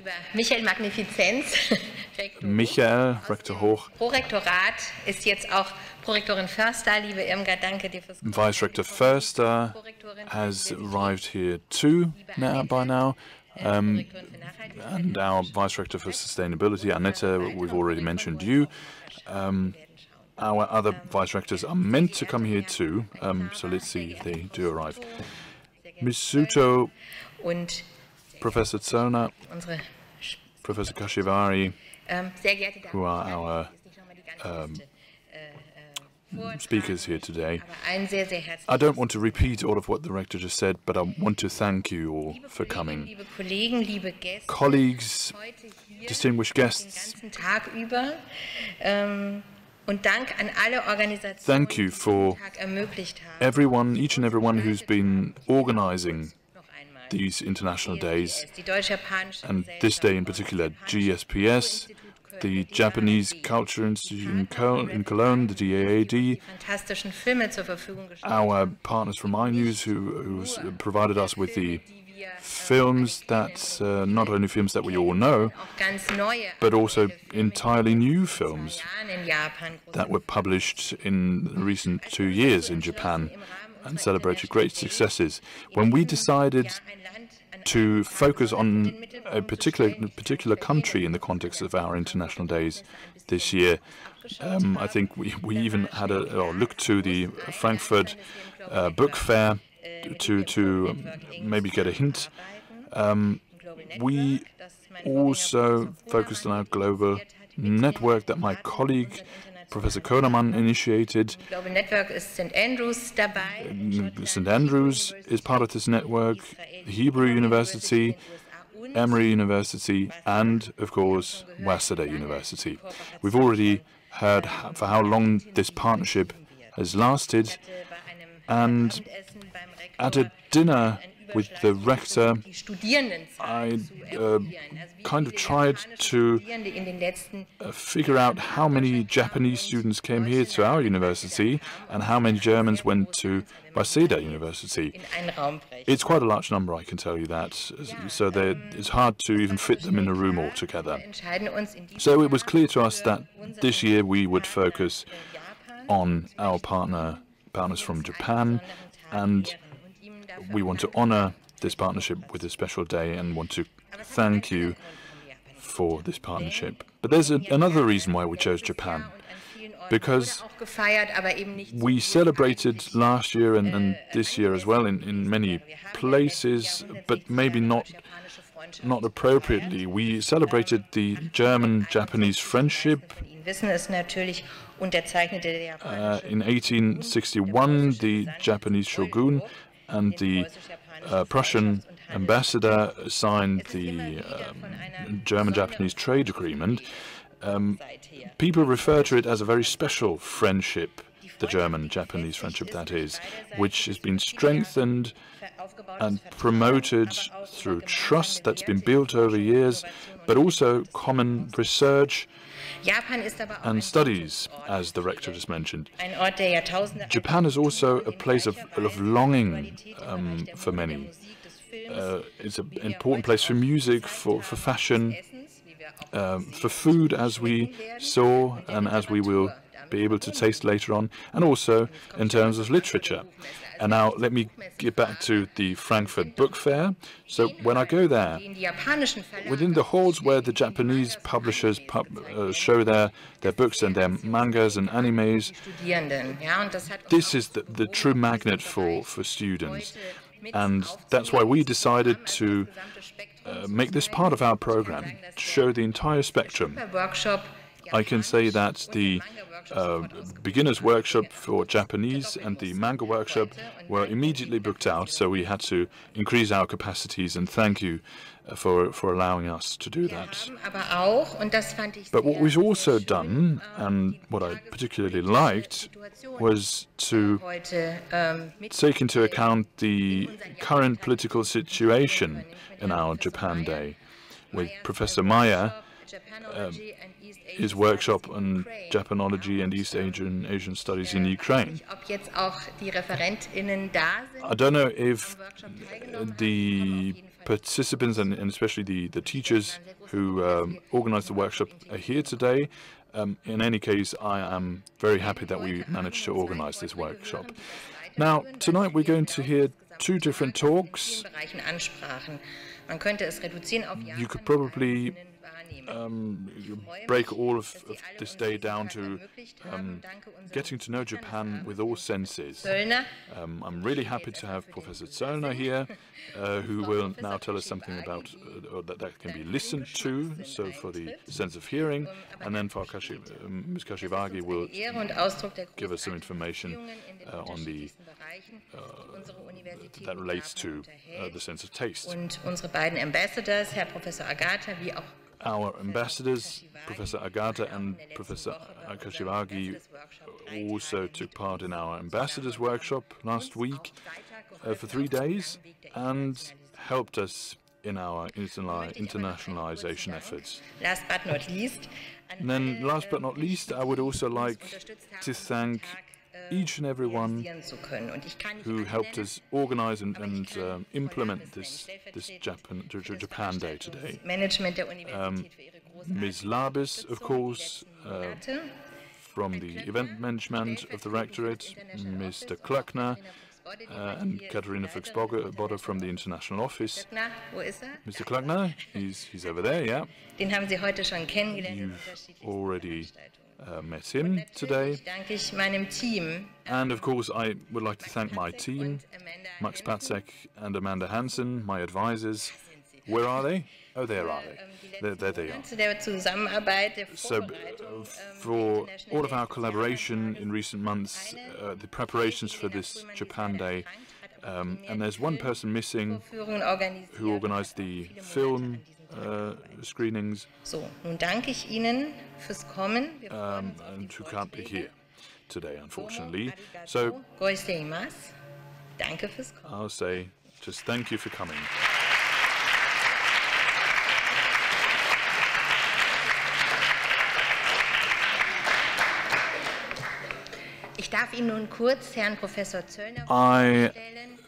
If I may, I will introduce Professor Zöllner, who is not unknown to most of you probably.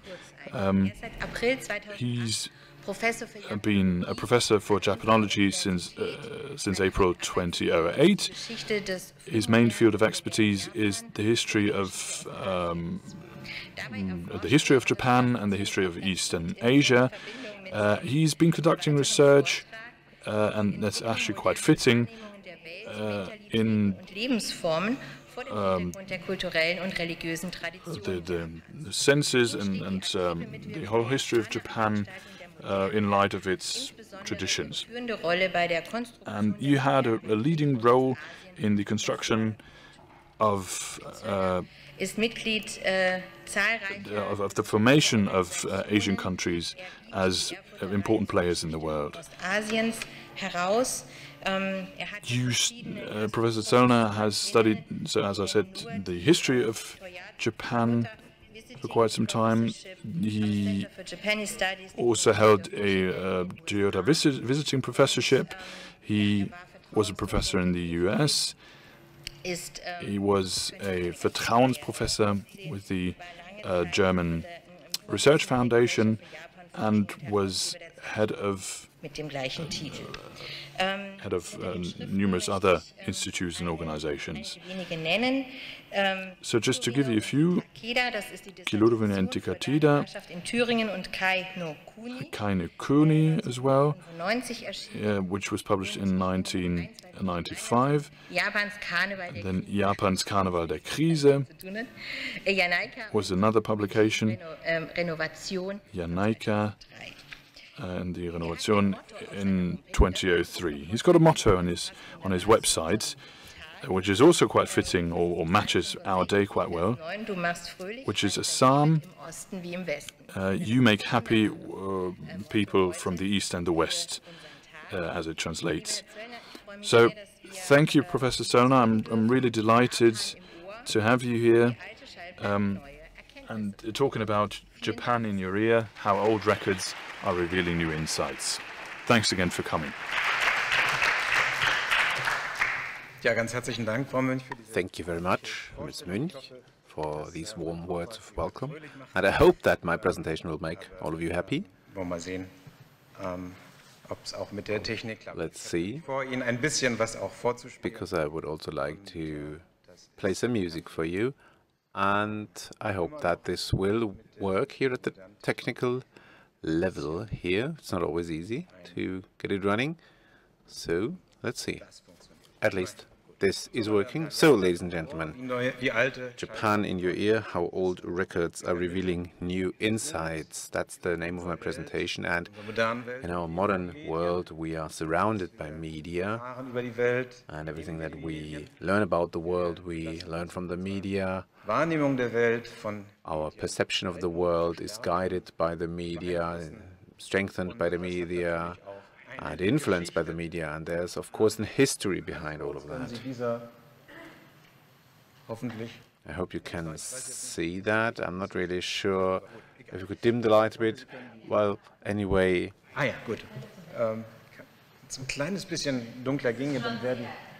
If you could dim the light just a little bit, that would actually really help. Let's see. All right. So this is an excerpt for the last, let's say, 150 years. It started in 1860 when the Meiji period began around that in Japan, and then during the 1880s the first phonograph was presented in Japan, invented by Edison, that was able to record loud noises. Just a short anecdote with regard to that: when a number of Japanese students in the 1870s studied in the United States, there was a guy called Bell who had just invented something which was called the telephone, and so he invited all kinds of people to present this invention, and he also invented 3 Japanese students who studied in Harvard, studied law in Harvard, and were not really known about, didn't really know about a lot of technology. So nevertheless, so they visited Arthur Graham Bell, and he told them that please just get yourself acquainted with that machine. So one of the students, who was later a famous diplomat, Aoki Shuzo was his name, and he was also an ambassador in Germany later on. So he talked in English to his colleague through this telephone, to Mr. Huizawa, and he said, "Hello," and for no particular reason, he said something in Japanese, and at the other other side, the Japanese student said, that's great, is that the machine also can speak Japanese. And so those were the first steps with the telephone and inventions such as that, and first real analog steps here in the world of media. And then later on with the phonograph, it was possible to record voices, songs, music. The Japanese people were excited about that and started also building these machines and producing also records. For example, shortly before World War I in Japan, the production of records and gramophones started. And then in the 1920s, to be precise, 1925, there's the next medium. There was the radio that was introduced. Radio broadcast was introduced in Japan. Later on, followed then by television broadcast. And in the 1930s, a new sort of medium arrived after shellac records came in, was the first vinyl records, and after World War II in the 1950s, then the first nationwide TV broadcast started, and in 1960 it was the end, the official end of the shellac record production in Japan. I'm talking about shellac. I have talked to students who have no idea what a shellac record is or what a gramophone is, and they maybe don't even know what a music cassette is. So for them, even CDs is basically very, very old technology. But these records are still around, both shellac and gramophones. In order to play, that you need in order to play those shellac records, because opposite to the digital media, those media, these records are basically they basically live forever. And for a gramophone, you don't need electricity, so yeah, they also work at a blackout. Of course, yes, there are gramophones that work with electricity, but they usually don't. As you can see, it's mechanics here, so I don't want to go into detail about here the wondrous apparatus that is the gramophone. But as you can see here, that is a gramophone from Japanese production and a shellac record on the right, also of Japanese production. And indeed, there are locations where it is demonstrated, or where you can see how such a shellac record can be played at a gramophone. And let's have a look how it works.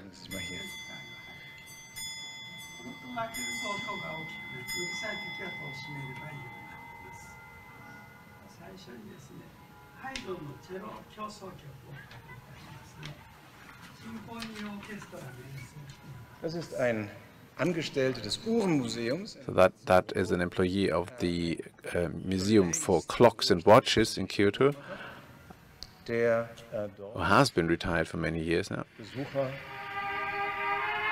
and now presents visitors the shellac record.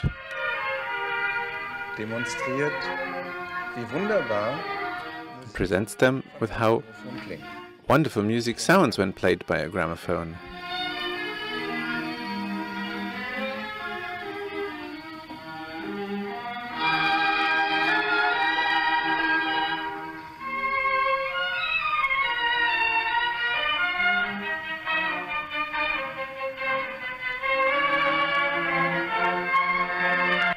Ja, ich hätte noch viel mehr aufnehmen können. Es hat einfach Spaß gemacht. So it was really fun to record that, and it's quite typical that such actually shows of those devices do take place at different places in Japan. There are even some gramophone clubs or societies where people meet to play music from a gramophone, and not just classical music, but also jazz music. And in Nagoya, for example, it was a club who played tango music from the gramophone. And I can assure you that sounds really wonderful. And all these old devices that didn't need electricity to run, just as watches, hand watches, for example, never needed electricity to run. That is really, really brilliant. But nowadays, there's hardly anyone left who has knowledge about that technology, apart from those who assembled watches, for example, all their life, and were specialists in this field and were able to repair those devices. And of course, therefore, it's a dying technology. But I personally think it's still worth dealing with. Now, this is a sheet about how to really manufacture a shellac record. It is a multi-step process. You have the recording, which is then, with the help of a needle, put on a recording wax. And this produces a so-called father and a so-called mother, which is a negative here, which is used for the recording matrix. And then you have shellac powder added to the process, which is sort of an organic substance produced by lice, I think. And you can have all kinds of materials such as paper being used for the material that you use here. And then there's a record pressed, and there is also a label which basically states everything that is needed to commercially publish such a record. And this is a process that hasn't been invented in Japan, but in the United States, but of course also took place and was managed very carefully in Japan.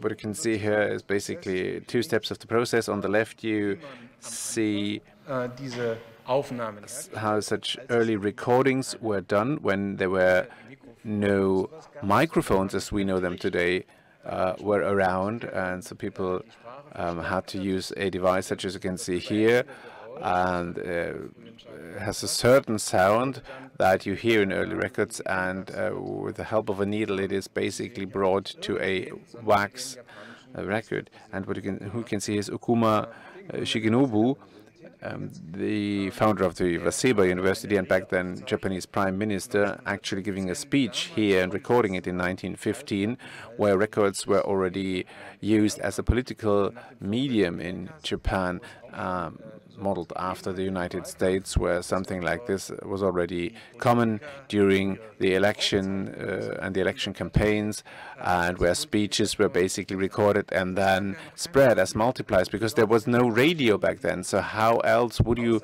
have been able to hear those speeches and the voices of politicians if you hadn't been there in person? And so that saved a lot of money. That was quite a clever idea. And the speech was given, and it was 7 minutes long. So that was all the time he had, because a record back then only was able to have 3.5 minutes on side E and 3.5 minutes on side B. And how many grooves does a record have? It's a question for you here, the students. How many grooves does a record have? Well, you have studied for quite a while. I think you counted them. Well, 1 isn't the answer, so it's 1 on side A, so it's 1 on side B, so it's 2 if you have 2 sides of a record. So there is only 1 groove on each side of the record. Well, anyway, what you can see here on the right is the so-called matrix of such a record.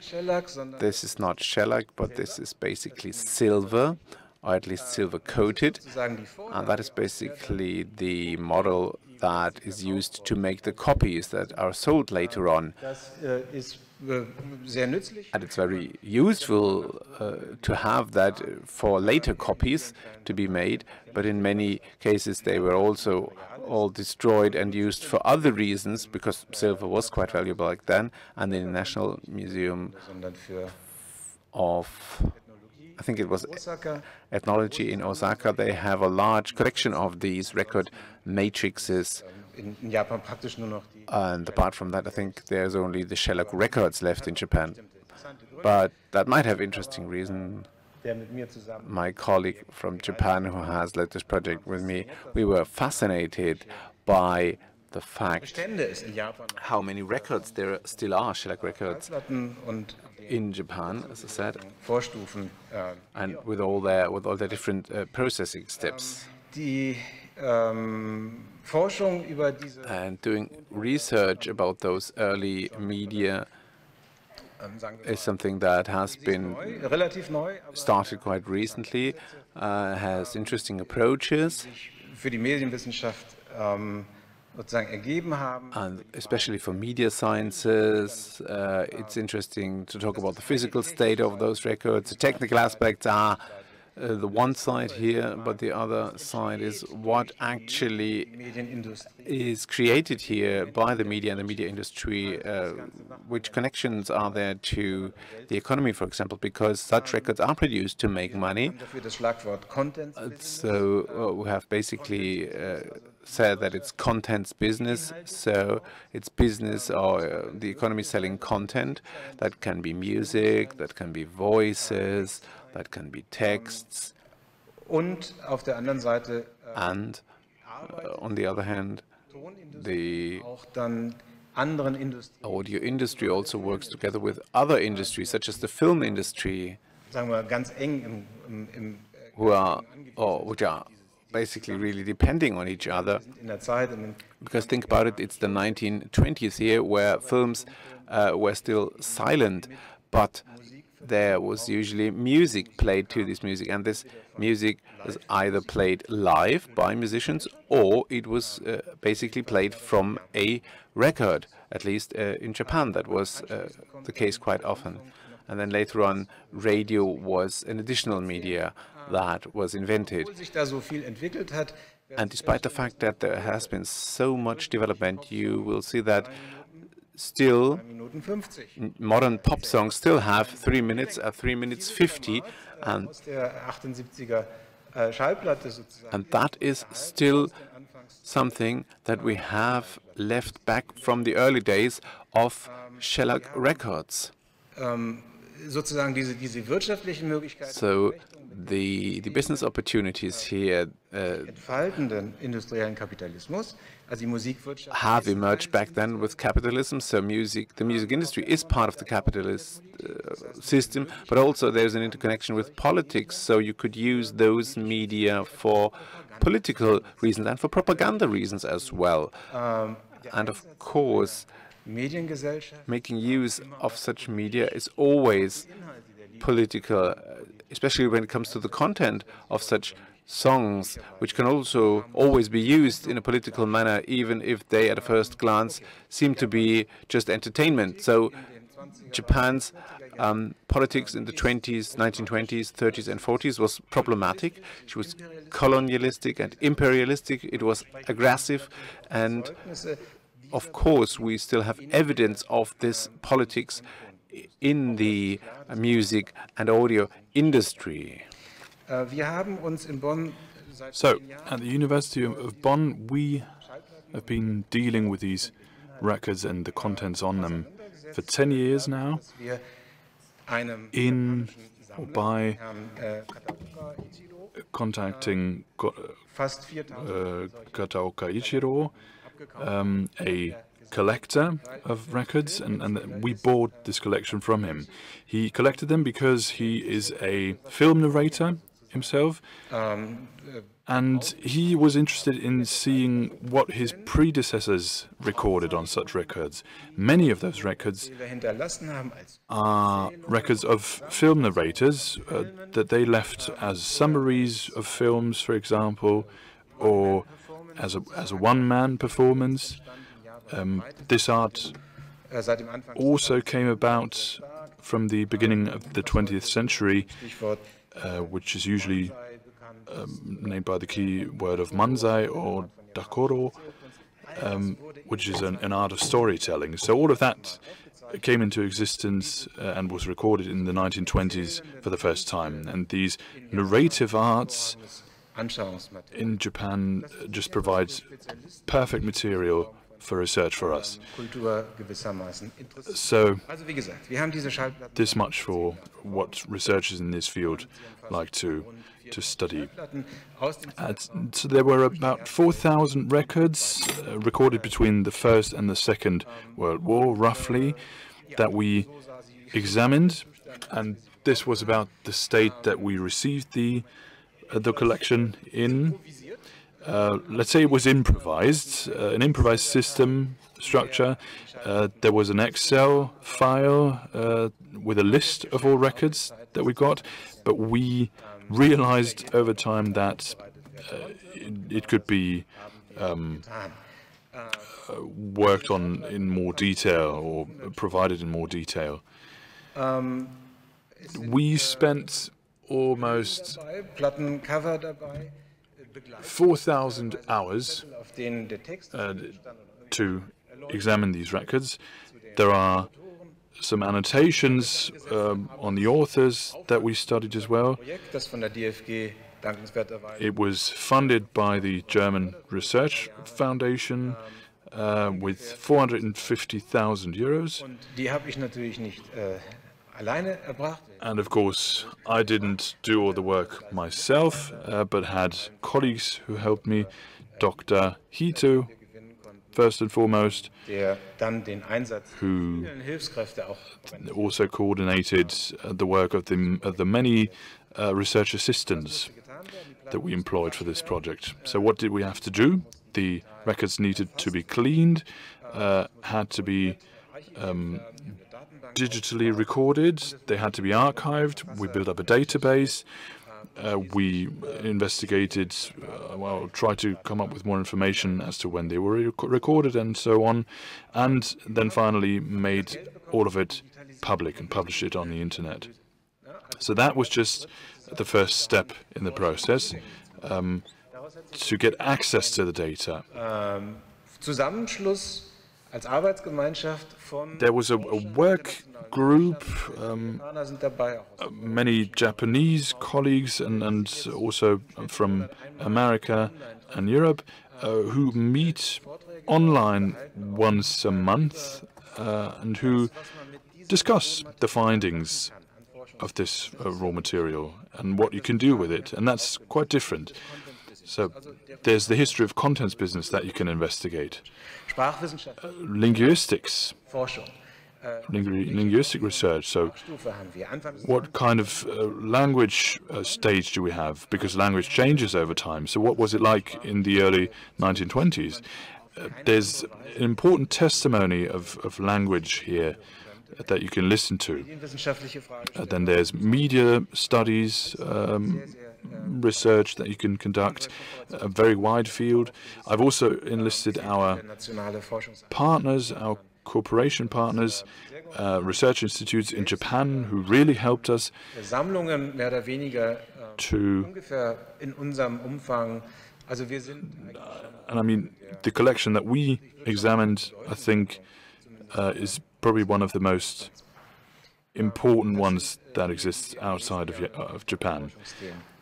And this is something we will focus on for the next few years, so examining the findings even more. Then this is basically the end of all of it. Professor Ito taking a look at the archived records. So they are stored sustainably, acid-free after their digitalization, and they have now been recorded, as you say, digitally, that is. So it's different from what you saw in the beginning, isn't it?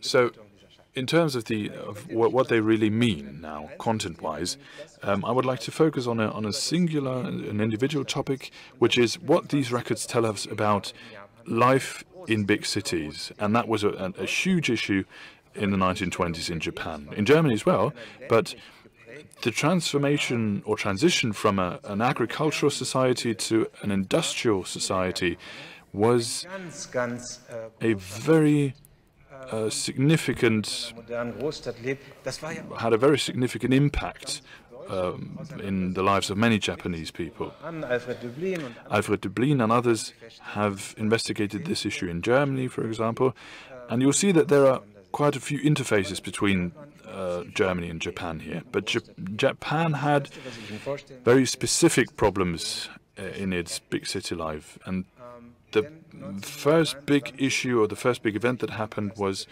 the earthquake that happened in September in 1923 in Tokyo and Yokohama, which was devastating. So 99 years ago, next year would be its 100th anniversary. Around 140,000 people died due to the earthquake. And obviously, large parts of Tokyo were destroyed, including the production facilities and recording studios for records. So you couldn't produce records in Tokyo for some time back then. But there was one film narrator from Osaka who used the opportunity to record a record in September 1923 where he tells us about the earthquake. So what is that? It's actually a news broadcast, or a replacement for a news broadcast. There wasn't any broadcasting back then yet. So if you wanted to hear something about what happened, there was no other way than to listen to such records. And this report of his was something that he recorded in a very traditional way. There are a few quotes that I would like to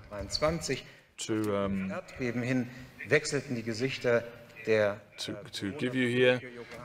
Around 11:30, the faces of the Japanese were pale, of the residents of Tokyo.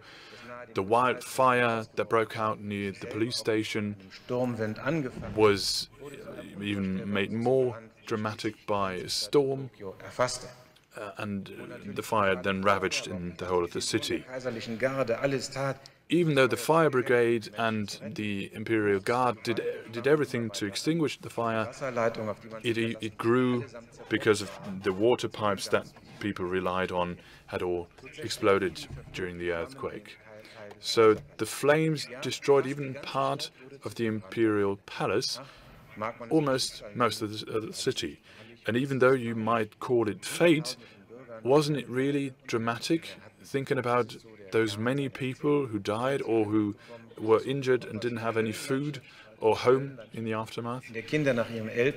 He also describes a hell-like place after the earthquake where parents are searching desperately for their children, and children are searching for their parents.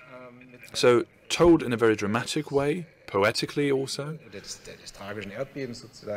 So it's a form of tragedy that has, because the earthquakes that have some sort of tradition in Japan. And let's listen into it.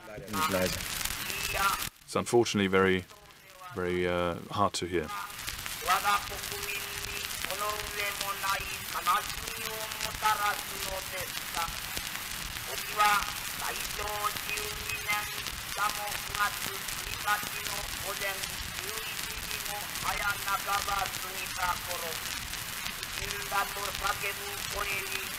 Gut, ich glaube, das reicht. Das ist, soll als akustischer Eindruck. So just to give you an acoustic idea of what it sounded like. Gleich nach diesem Erdbeben. Shortly after the earthquake, in the days that followed, there was another phenomenon that occurred, Der Rolle des Liedes, sozusagen, das dann aus diesem Anlass which sich verbreitet. Was the role of a song that originated due to this event and then was disseminated in the process. There was a street singer back then Der durch die Straßen zog mit seiner Shamisen. Who went through the streets with his sanushen and sang a few songs. And his idea was, after the earthquake, to sing to people and tell them what happened. And in his autobiography, he mentioned how unwell he felt when he had the idea to sing to people in the streets.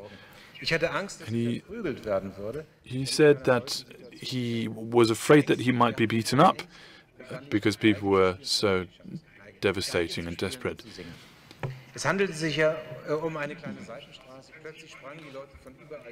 But suddenly people jumped up and assembled around me, but they weren't angry. They were actually approaching to me once I had sung with open arms, and my song was sold in the whole world. Then I sang another song that made people laugh. That was a huge relief to me. Maybe you remember that after the earthquake in 2011 in Fukushima, people were talking about reconstruction quite quickly. Back then, to my knowledge, people didn't sing songs after the earthquake. But back in the 1920s, as it seems, these songs were kind of a valve to release pressure and to process what had just happened and switch to reconstruction mode, if you can say so. So saying that it was definitely dramatic and devastating, but that you should look ahead. Someone was actually kind enough to give it as a performance a few years back.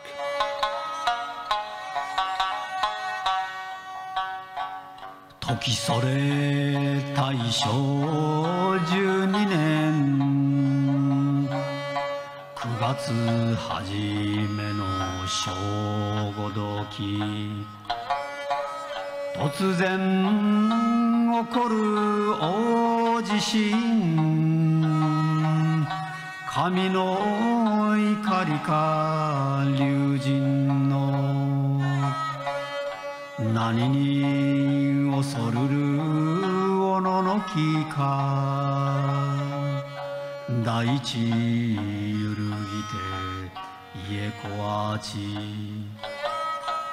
河原の崩れ落つる音電柱避けてものすごく潰れし家のその中にうめきの声や叫ぶ声文化の都一瞬に修羅の巷と貸しにけり Ja, bis dahin vielleicht. Das geht in diesem Stil. Maybe let's stop here. So it continues in this way. He starts in by saying that on the 1st of September, people were surprised, taken by surprise by this earthquake, and that Tokyo managed to get into, or that Tokyo was transformed into a place like hell, which is an interesting expression, a standard expression at the time. So there are pieces from former literature included in this performance. It's not really original, it's more traditional, and it's part of a category of songs that you'd study as a student, or that you'd sing as a student, because many of those street singers were students, essentially, and they tried to sell these songs, these records. Another example I would like to show you was after the successful reconstruction, the new Tokyo that emerged, which was constructed under the leadership of Otto Schinpe, who studied in Germany for some time as well. And actually, this might be a reason why Tokyo today has 27 districts now. 1920 gegründet, hatte 23 Bezirke. Und Goto Shimpe war... Goto Shimpe he studied in Germany, as I said, and spent a long time in Berlin. Das neue Tokio war natürlich So eine moderne, the new Tokyo was a modern metropolis that should be made earthquake safe, but there was a different problem, which was the relationships of people. die Liebe in der And this topic of love in a big city, erzählt oder davon singt. that was what a very popular song at the time told you something about. It's called the Tokyo March, Marsch ist nicht Marschmusik, which doesn't mean marching music, der zu der Zeit populär war und diesen Begriff Marsch sozusagen eingeführt hat für but was introduced as another synonym for song. Musik für einen Stummfilm gedacht gewesen, den der berühmte Regisseur It was the soundtrack for a silent film back at the time, which was directed by Mizoguchi Kenji. Ich glaube, den kennt man. You probably don't know the film or the director, Der Song also ein unheimlicher Hit geworden. but the song was preserved because it became a huge hit. Finden Sie wahrscheinlich im Text. And a reason for that might be hidden in the text, which I translated, Der Ginza, an denen sentimentale which was under the die Frauen in den besten Jahren Willers of Ginza, which carries sentimental memories. Everyone knows the women in their prime who are fond of love, dance to jazz music, and drink liquor until late at night. Gebäudes weinen And when the morning comes, the dancers shed tears. in der Rush Hour gepflückt, bleibt ihnen wenigstens Close to the windows of the Maranuchi building, some lovers are crying and writing love letters. At least a rose picked during rush hour reminds them of their girl. In the vast city of Tokyo, there is almost no space for love. We meet secretly in vibrant Asakusa. You take the subway, I take the bus, but we cannot find a station or stop for our love. Shall we go to the cinema? Shall we have tea? Shall we run away on the Oduka line? In changing Shinjuku, even the moon of Musashino rises over the rooftop of a shopping mall. Haltestelle für unsere Liebe in der Aufregung. Love almost has no space in a big city, Gedanke, der sicherlich nicht nur which is a beautiful thought, I think, that is possibly not only true for Tokyo, and posed a huge problem back in the days. Just maybe listen into it for a while.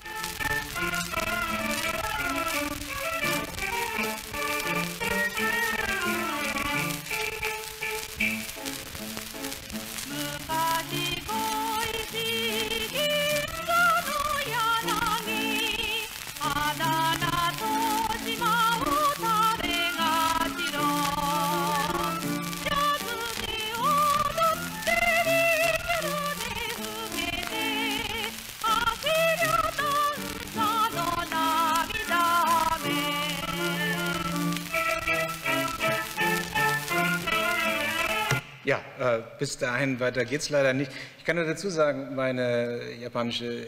I probably have to add that my wife is Japanese. She's a year younger than I am, so born in 1962. And when I talked to her about this song, she immediately started singing the first line. So it seems that this song is still popular in Japan because the issue, the topic that the song deals with is still so current, so topical.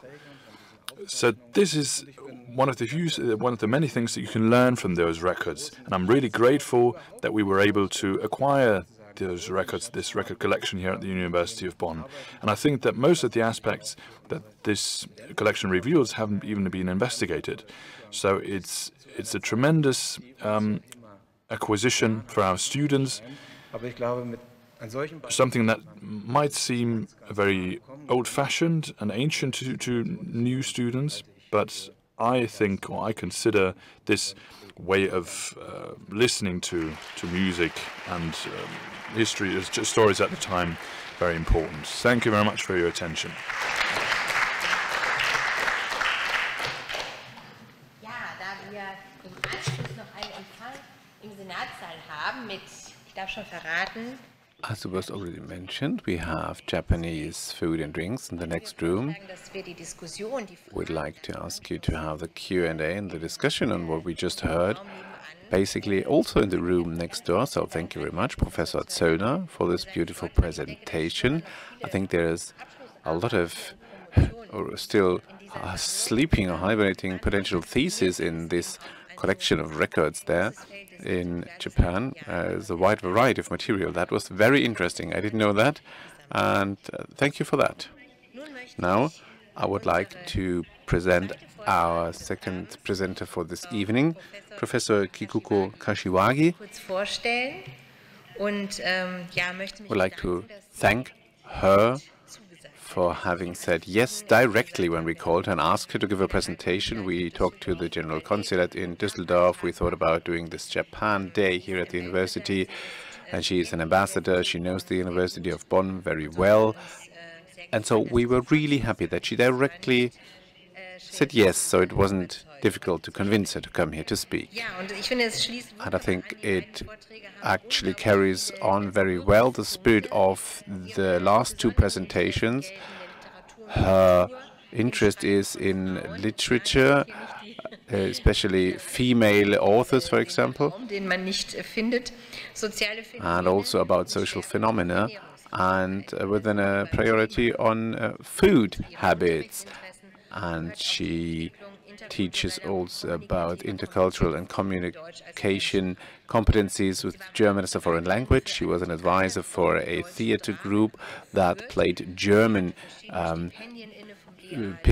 plays in Japan. She had different scholarships, for example, from the Humboldt University, that led her to Bonn, among other things. Since 2005, she has been a professor at the Department of German and the Faculty of Language Consulate in Osaka, and she studied Germanistics and museum studies and has several grades and is also officially a museum curator. So, talking about material culture topics, the promotion took place at the University of Munich, sponsored by the DAAD. She studied German there and had European ethnology as a side subject in her studies, and that still kept with her food rituals and food habits in the literature of Thomas Mann, for example, published in 2003. And then she had a research project about food and drink rituals in large cities, also sponsored by the JSPS. And then 2011 and 2012, she also worked here in Bonn with different scholarships, actually with Michael Wetzel, who sits next to her. And so there's also a German-Japanese connection there. So I would like to welcome you as well. With all the publications, I cannot basically name all of them, but maybe a couple of them. Theories of Eating from 2017, and also quite current. And let's think about the Death in Venice by Thomas Mann, for example. When I'm in Venice, for example, she published, as I said, about food and drink in the literature of Thomas Mann, and did so, for example, in 2022, and also the hotel as an intercultural location and East-Western perspectives, also very exciting to read. Or, for example, meals as a part of the metropolis, for example. I could continue, but I think we're already getting hungry, and so I'd like to hear this presentation now, and I'm really looking forward for her presentation. And as you can see, it says that it's about the transformation of food in German and Japanese cuisine. Please welcome Kikuko Kashiwagi.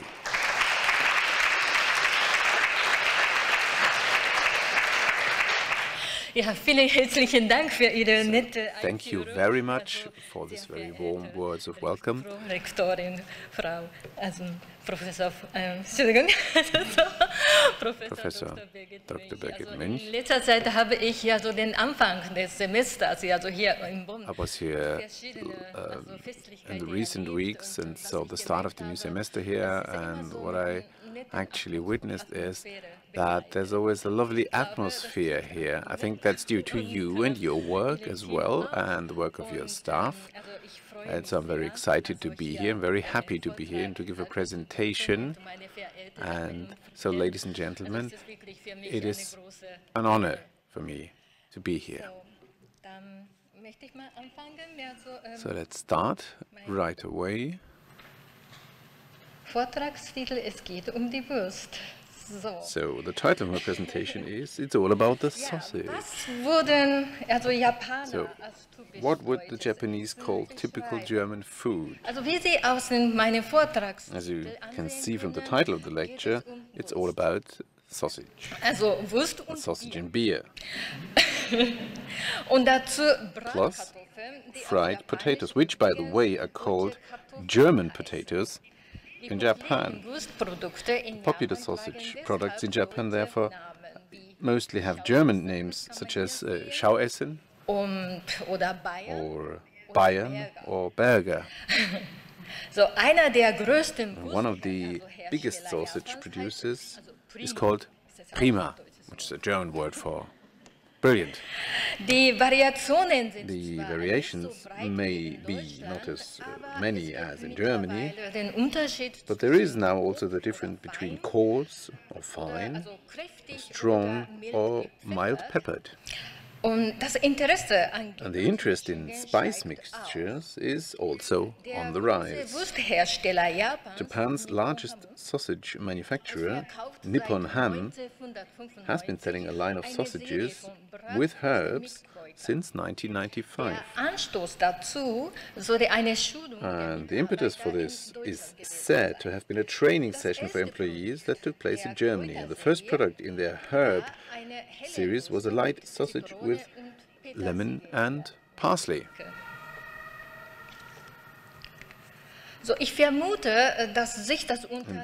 They were probably inspired by Munich and Bavarian white sausages, because white sausages are made of veal and pork, but they're also mixed not only with nutmeg, cardamom and ginger, but also lemon and parsley. Or their delegation, the delegation of Nippon Ham, got acquainted with bratwurst here in Germany with lemon, according to a old Silesian recipe in Germany. Because Silesian white sausage contains not only Christmas spices, such as cinnamon, cloves, allspice, cardamom, but also plenty of lemon. And it is also offered by some butchers in Germany as a traditional Christmas dish from Silesia. And such few examples already give an idea of how colorful Germany's sausage culture is. Of course, sausage is not a uniquely German feature, but it's basically a common European food culture. Nevertheless, it can be said that Germany is the world champion when it comes to sausage consumption. According to statistics from 2014, each German consumes about 29.5 kilograms of sausage products per year. According to a report of the Fleischer Handwerkverband, or the Butchers Association, there are an estimated 1,500 different types of sausage in Germany. So the popularity of boiled sausages, such as ham sausages, frankfurters or wieners, well, also known as Bockwurst in Berlin, as well as Leberkäse, a sausage mass basically in a box form, is, and I quote, unique in Europe. And it's not only the material relationship here to the sausage that dominates, but there is also, and I quote again, an emotional attachment of the population in the regions to their traditional meat products. Just think of Frankfurter sausages, Nuremberg grilled sausages, Thuringian bratwursts, and of course Bavarian white sausages. Well, I hope you're getting hungry already. The diversity of sausage as a cultural asset can therefore not be overestimated. Sausage as such presents a, well, transformation of animal meat, whose original form is only dissolved in this initial process of grinding. And that takes place with a so-called meat grinder, which has also led to the rather ambivalent German term Verwurstung, which can be loosely translated as uninspired processing. And it is then, though the sausage is then reshaped by mixing it with vegetable or other animal ingredients and filled in easily consumable form in casings. So it is basically, as I said, reshaped. The first mention of sausages in European literature is found in Homer, in the 18th book of the Odyssey. Antinous speaks to the insolent lords who do not respect the winner of the duel. It's basically the first mention of sausages in literature. Hear me, ye proud wooers, that I may say somewhat. Here, at the fire, are goats' paunches lying, which we set there for supper when we had filled them with fat and blood. Now, whichever of the two wins and proves himself the better man, let him rise and choose for himself which one of these he will. That this is obviously about blood sausage, or Blutwurst in German, as the oldest type of sausage. And it's also about the prestigious preparation technique of grilling the sausages crisp, which is still an archaic privilege today in Germany for men mostly. Although blood sausage was later banned in the 10th century by Pope Leo VI as being pagan, the juice of life, the blood, remained part of recipes for sausage making, with the basic ideas of making, well, maximum use of any slaughtered animals. Blutwurst, or blood sausage in English. It also has a firm place here in the local cuisine in the Rhineland. The names of the dishes show how much people here in the Rhineland appreciate it. Kölsch Kaviar, for example, so Cologne Kaviar, means blood sausage with onions.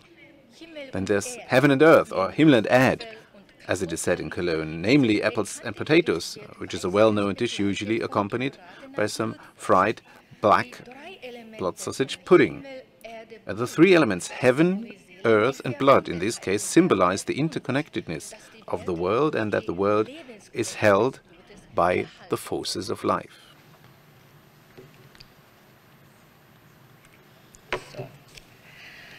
The history of sausage in Japan is rather new in comparison.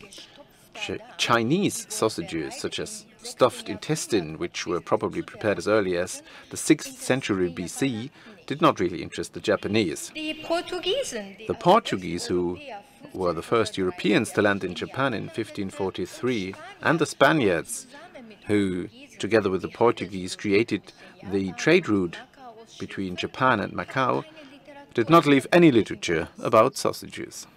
The production of sausages can only be confirmed later, after the Dutch dominated trade after 1600 in place of the Portuguese and the Spaniards. The Spaniards and the Portuguese saw themselves more as missionaries and tried to trade the natives as slaves. The Protestant Dutch, on the other hand, were more interested in business. Back then they inhabited an artificial island in Nagasaki Bay, since the shogunate back then allowed only exterritorial residences for Europeans. And there they produced sausages for their own consumption. But is the picture you can see here on the left, and thus Nagasaki is considered to be the first place where sausages have been manufactured in Japan. But the proper Japanese manufacturing of sausages began only after the Meiji Restoration in 1868, which enforced a modernization on a European scale and at the same time the secularization of Buddhism. In 1873, the Meiji government had declared the Buddhist precept of chastity and vegetarianism as non-binding. The consumption of meat, therefore, also became a symbol of modernization in Japan. But blood sausage basically did not really become a popular sausage because it was just too close to the animal. The sausages produced in Nagasaki were presented to the Meiji Emperor, the Meiji Tenno. And during this era, the Meiji era, Japanese food culture changed drastically. In Kamakura, which is in the Kanagawa district, the Englishman William Curtis founded a sausage workshop in 1877, which systematically expanded along with its own farm. His student, Saito Manpei, further developed the workshop into the factory known today as Kamakura Ham, which is quite a big company today. In the following Taisho era, between 1912 and 1926, German butchers also played a major role in the history of Japanese sausages. Two names are worth mentioning here. First, a German ship's cook, Martin Herz, who introduced the method of making German sausages in the port city of Yokohama. His student, Oki Ichiso, who is now considered basically to be the father of Japanese sausages, trained other butchers and then founded the Japanese Butchers Association. A man by the name of Karl Jahn then had come to Japan from Tsingtao as a prisoner of war during World War I, and together with 4 other German butchers had made sausages in the camp. He was located in Chiba. The local agricultural scientists, Iida Yoshihide, learned those secret techniques from Jahn, especially the art of intestinal cleansing and spice mixing. Iida's note became the leading textbook on sausage making.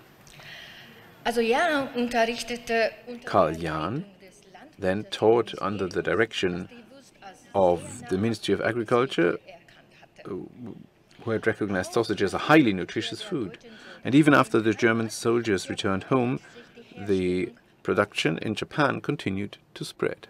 I would like to show you some pictures. Here, that is the camp in Chiba that I was talking about.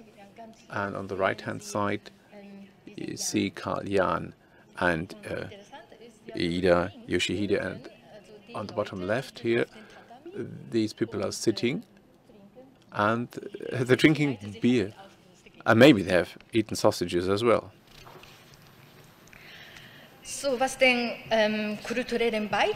As for the cultural contribution of prisoners of war from the German Empire and the Austro-Hungarian Empire, the most famous contribution is that Beethoven's 9th Symphony was performed for the first time in Japan at the Bando camp.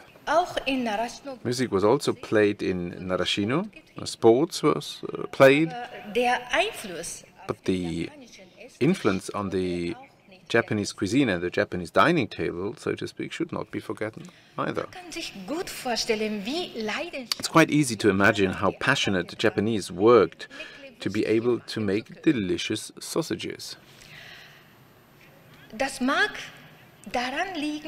This may be because this kind of cooking, in which the original substance was changed in form to make it better or easier to eat and preserve, while mixing inventively with various ingredients for a far more refined flavor, was not only appealing to the Japanese, but it was also familiar to them.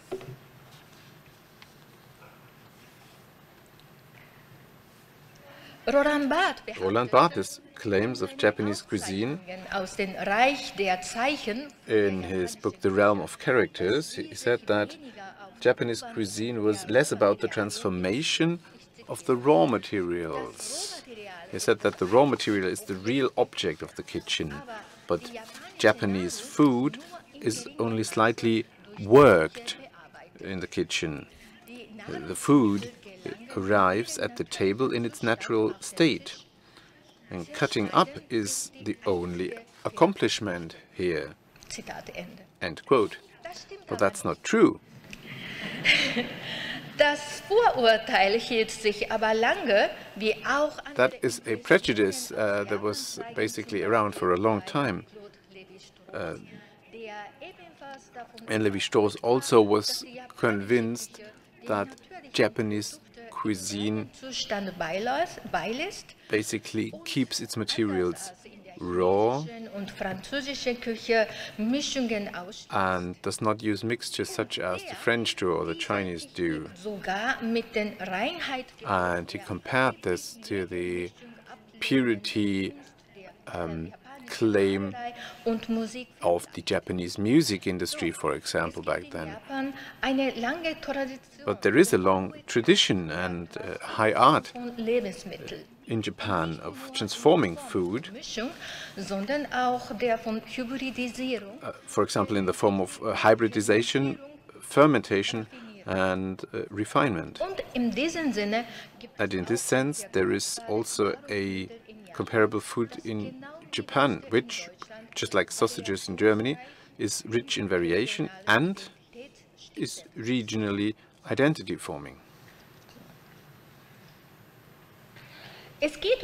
Talking about fish meat, processed fish meat, the end product of which is often translated in German often as fish sausage. However, it's not really comparable. Japanese fish sausage is actually a product made from fish meat and pork fat.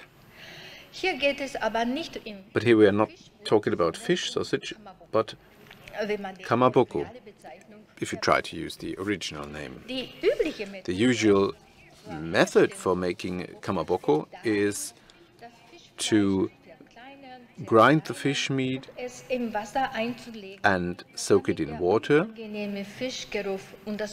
to filter out the unpleasant fish smell and blood. The fish meat is then mashed with salt so that a certain stickiness is created. It was kneaded into a paste, and spices and starch are added at this time. This fish paste is then molded or applied to boards, bamboo or other sticks, and finally heated to harden. Depending on the heating method, different products can be made, depending on whether they are steamed, boiled, fried, or baked. This could be better called fish paste products. So you can see the different steps in producing kamaboko.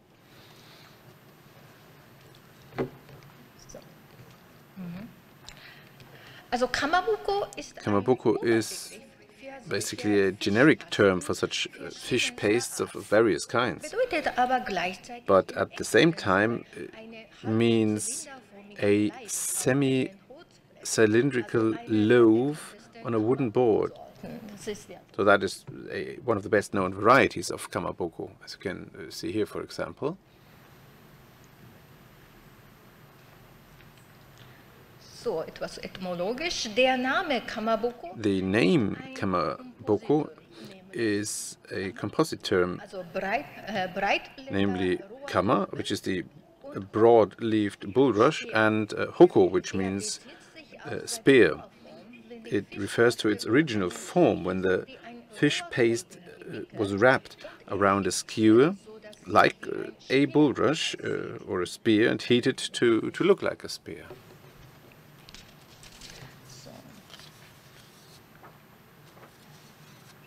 The oldest reference to Kamaboko is provided by Ruiju So Yosho, the 4-part scrolls written in the 12th century that documented court ceremonies as well as various furnishings during the Heian period. In the menu of the banquet of the 21st of July of 1115, Kamaboko is already mentioned. And the occasion of that banquet was the entry of the regent Fujiwara Tadasane into the main palace of the clan. Before we look at the menu in more detail, I would like to mention again the ban on food in Japan. In archaic Japan, animal flesh was already eaten, but this changed with the introduction of Buddhism, which gained influence from China at the end of the 6th century. The doctrine of grace and the aesthetics of Buddha figures fascinated the courtiers. The dedicated Buddhist Tenmu Tenno, so the Tenmu emperor, issued an edict in 675, and I quote, "Fishing in certain time and hunting are forbidden. Cattle, horses, dogs, monkeys and roosters are not to be eaten." End quote. Why these 5 animals?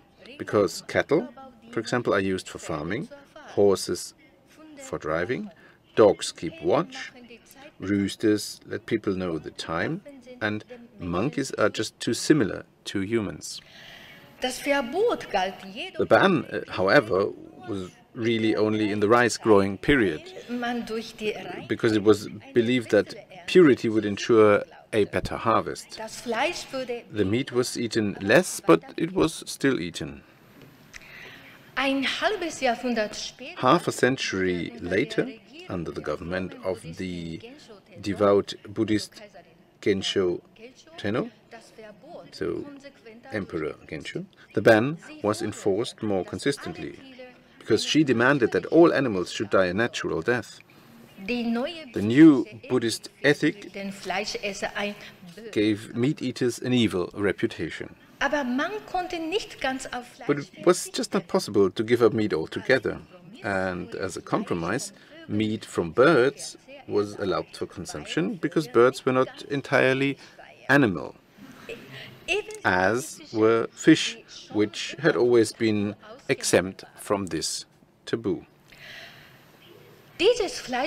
This ban on meat brought the dominance of fish and vegetables in Japanese cuisine. The Buddhist temples, where fish was also dispensed with, were centers for the development of various recipes for processing soybeans, for example, into soy milk, tofu, soy sauce, and miso, which is a type of fermented soy porridge. Let's look back at the festive table of the year 1115. And when we do so, we see that it is clearly dominated by fish dishes. The meal was served in the hall after people had eaten fruits and sweet pastries in another room. There were 5 oval boards, as you can see here. And so the dishes were separate, and there were also separate vessels for water and sake. The board that you can see here on the right side is actually prepared for a silver glass. The board on the front left, you can see shiokara, that means salty or spicy. So those were basically heavily salted fermented fish innards or seafood. And here it is shiokara, made of jellyfish, sea cucumber, clam, as well as the offal of sea bream. The board on the center left was for seasoning with grilled air dry octopus, for example, also abalone, dark abalone, and dried pheasant meat. Well, pheasant because it was exempted from the ban because it was a bird. The board on the center left is basically for seasoning, such as soy sauce, salt, vinegar, and sweetened sake, and also for the eating sticks. And the board here in the middle right was supposed for 10 small raw or cooked dishes. So, for example, small cut rosa dorade sashimi. It's basically... Anyway, never mind. Ja.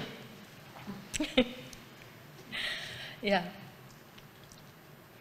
Genau. Und dann, also so Sashimi von Zebra. So, for example, sashimi made of sea bream and carp. Then there's also cold dorade soup and hot abalone soup. And on the left of that, there's also fish as part of a soup, served separately. And on the right there is mountain potatoes, there's grilled dorade fillets over here. And kamaboko is served here at the bottom right.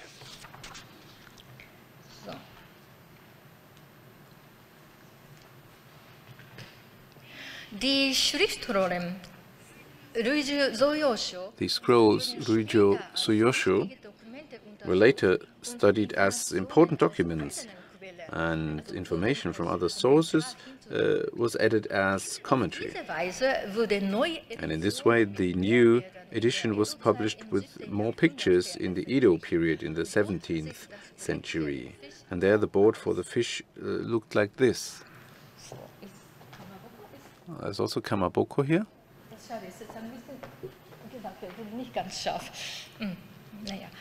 And kamaboko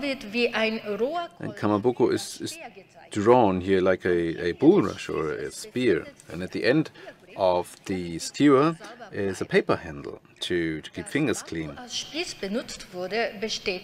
that the fact that bamboo was used as a spear was confirmed by several literary sources.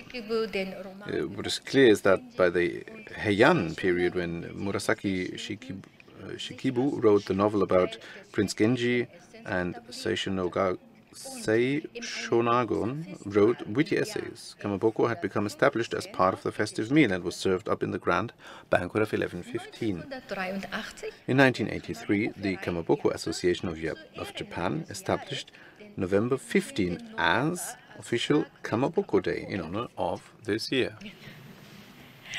And although it was time-consuming to produce, the surface of kamaboko could be dried by roasting it with soot or firewood, so that it could be stored for a very long time. And kamaboko continued to develop as an important food at court and later then in the samurai class.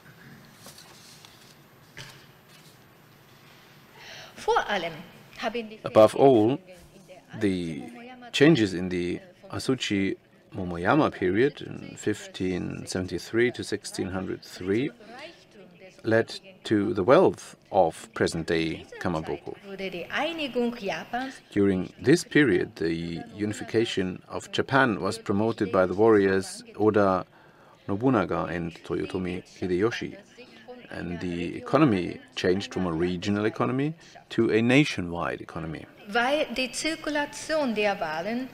And because the circulation of goods became more active with the abolition of border posts, and since overseas trade flourished, there was an enrichment in Japanese food culture. Food trade became more colorful and people got to know other regional specialties. In addition to sesame oil, which was introduced from China along with Buddhism as early as the 6th century, people at that time began to use lard, so pork fat, and vegetable oil for cooking. This is how tempura, which is a well-known Japanese food, fried food, and castella, which is a cake from Japan, introduced by Portuguese cooking techniques. So how has kamaboko culture changed? Well, first of all, people started putting fish pastes on boards. A war report notes that Hideyoshi had kamaboko prepared on boards, wooden boards. But it is not certain that he can be considered to be the inventor of these techniques. But this change in form allowed for higher production, and kamaboko on boards instead of the spear form came into vogue.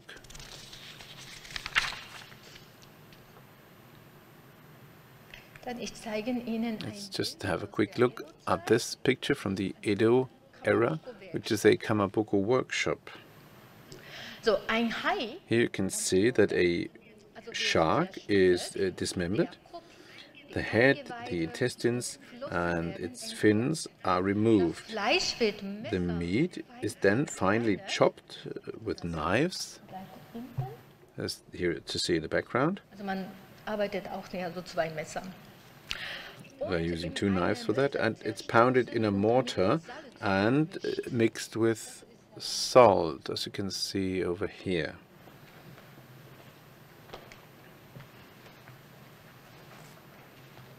And here in the back, a row of kamaboko can be seen on boards. By the way, shark meat was not considered tasty, but if it was made into kamaboko, it could be eaten with a lot of relish.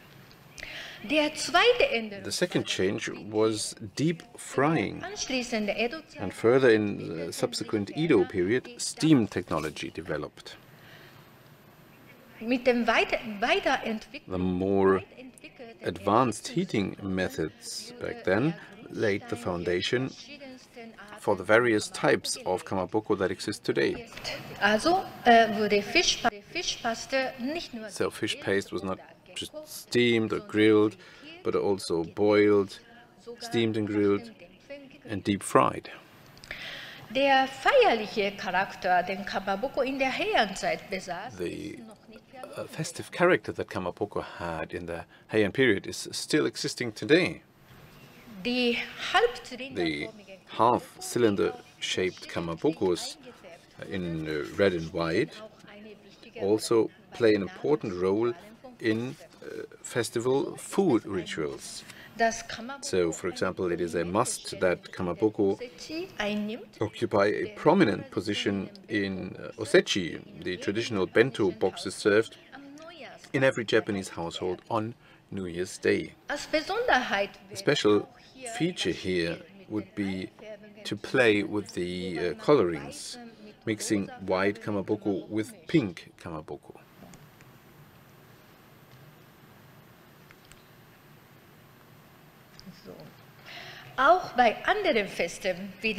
Kamaboko slices are also eaten at other festivals, such as the Hinamatsuri, the doll or girl festival, on the 3rd of March. They are also cut into certain shapes that represent, for example, blossoms or fruit motifs. Here you can see those Chinese dolls, and over here the different forms of kamaboko. That's something that I order every year. So,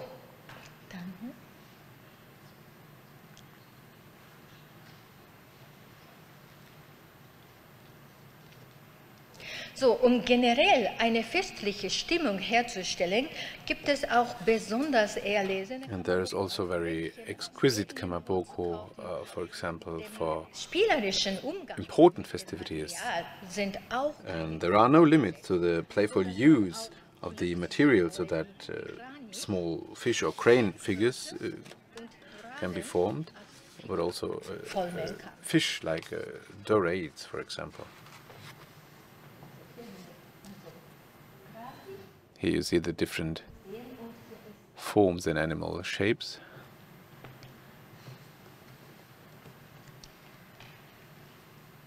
So die Kunst, die Paste zu formen, findet man and auch this in der art to form this paste can also be seen in Japanese sweets. Bestandteil ist.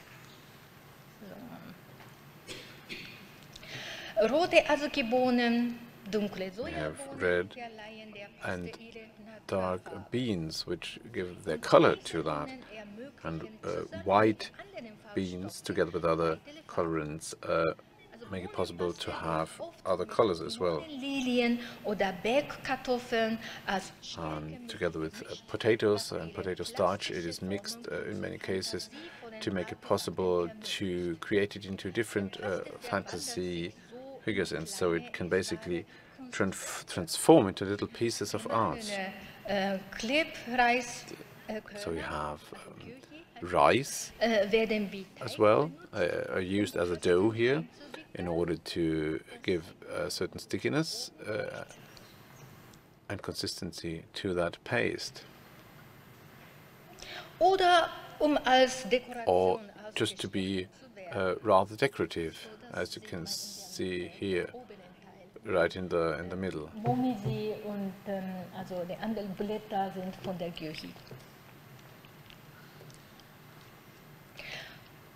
So, Yokan, der in einfachen Yokan can be seen here, which is always in rectangular form, die Verwendung von grünen and it's always produced with green tea, fruits and nuts in different variations. Varianten dar. Also diese Transformation des Of this transformation of the food is actually just very pleasing to the eye.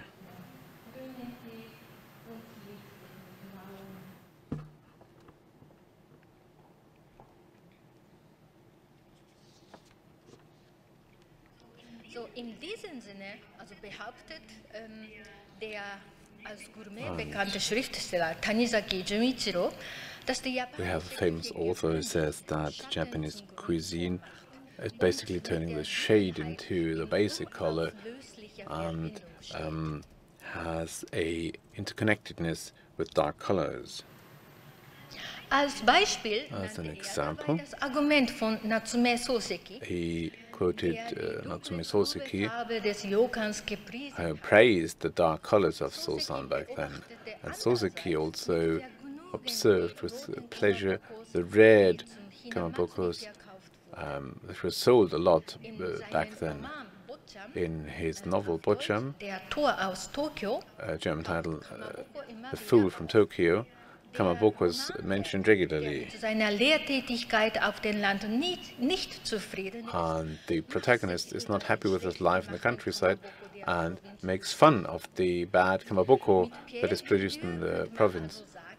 So you could basically say that the way to produce kamaboko is also reflecting a level of cultivation and the fine differences here in Japanese society. Im Weg von Hayashi Fumiko symbolisiert kamaboko. In the works of Hayashi Fumiko, kamaboko is basically characteristic for the power of life. So it's all about the texture and the haptics of the food. The texture has to be something that can be easily chewed, but still being crispy and sort of elastic at the same time. That's why many Europeans think of rubber and plastic as a first thought. And in her autobiography, a city with accordion and fish. The girl in the novel fascinatedly watches how kamaboko is produced from the radi fish, for example, which makes them really, really happy in the book. And at the time of her marriage, kamaboko is also mentioned as an erotic symbol during the banquet that the family has. That is a method of preparing the wedding. And Fumiko gets to know her the future husband of her younger cousin, and different from her active and modern young sister, she's basically a book nerd.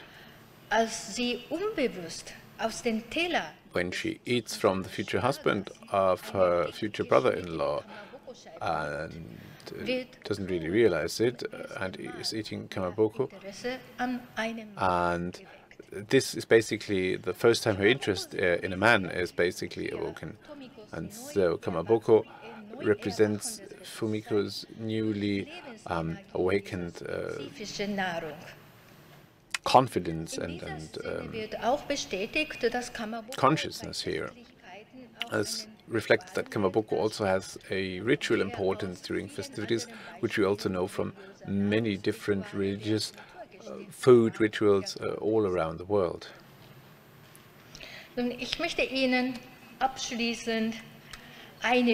So I would like to present some kamaboko variants that you might actually see in your daily life. What you can see on the left here is chikuwa, which literally means bamboo ring. And it is a popular form along with a semi-cylindrical loaf on a wooden board. They're very tiny. So it's a specialty from Kyoshima.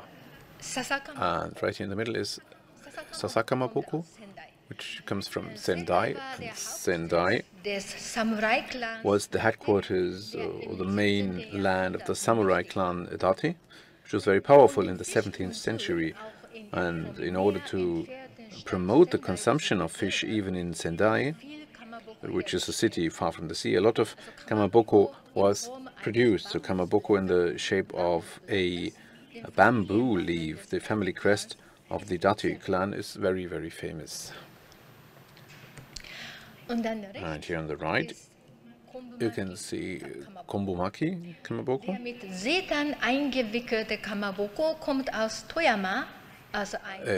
Stems from Toyama, which is a region very popular for fishing.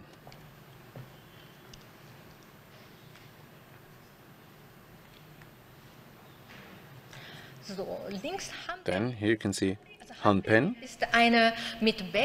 which is a steamed form of kamaboko mixed with mountain potatoes, invented in Tokyo during the Edo period. In Kyoto, the soft kamaboko mixed with mountain potatoes is called shinjo.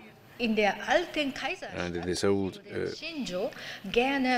imperial city of Kyoto, there is even kamaboko in the form of thin noodles, and it was actually quite a delicacy.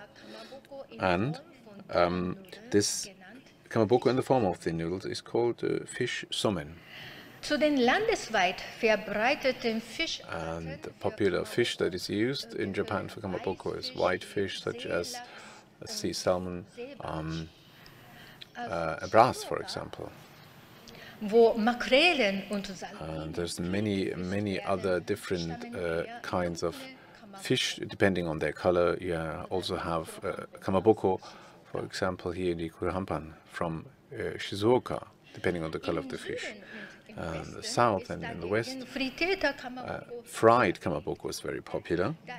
And since I am from Osaka, the largest city in western Japan, I would like to show you a regional kamaboko shop in the city center of Osaka.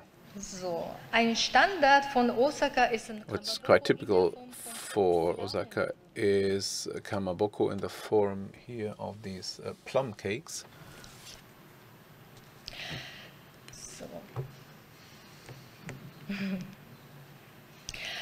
Was ist aber eigentlich das Gemeinsame? But what is actually the common ground between the German sausage and this Japanese fish sausage, which is not actually a sausage? Both are the products of a transformation, which consists in the shredding of the raw material, which is then subjected to various further processing by mixing it with other ingredients, and is finally presented in a new form, the sausage in the intestine and the kamaboko in bamboo rolls or on small boards. So both are therefore genuine cultural achievements of the local cuisine. With industrialization, however, another more pejorative aspect of this so-called utilization comes into play, because just as you cannot always be sure what's actually in the sausage, which has led to numerous food scandals because of so-called rotten meat, for example, here in Germany. The production of kamaboko is also not immune to quality degradation through mass production. What you can see here is just basically like a high-quality product in a shop. And that's basically all kamaboko in a regular supermarket.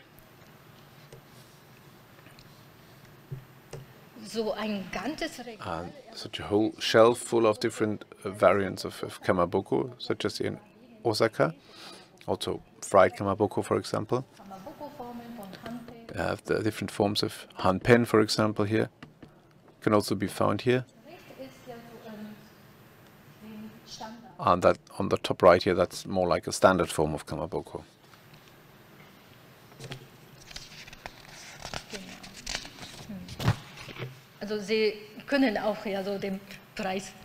You can also see the price here.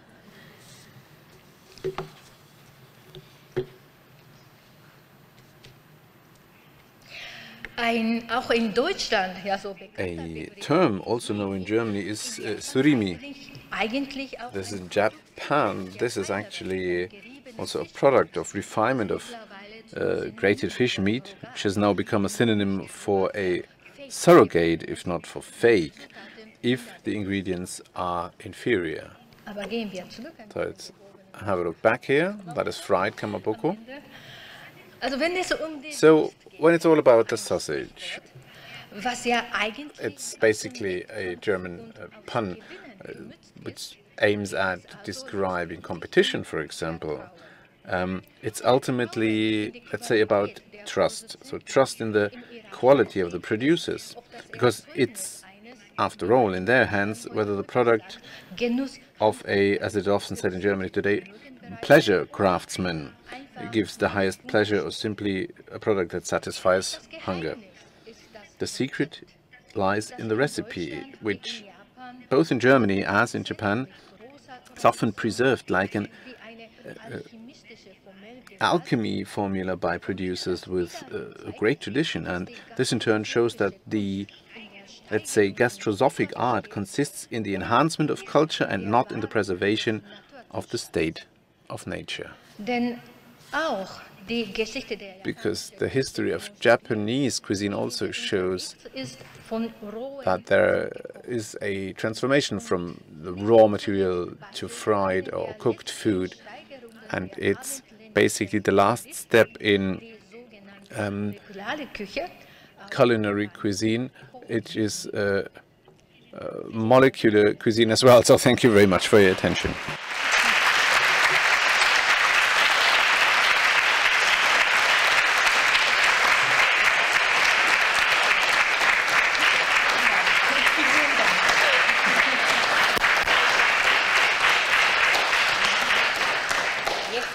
Right.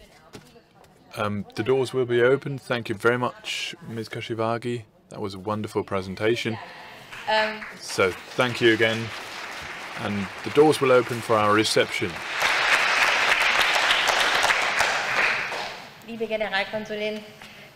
Consulate General, Consul General, thank you once again for making this possible, for being our partner today, for helping us implement and organize this day. When we were invited by Consul General Iwama, your predecessor,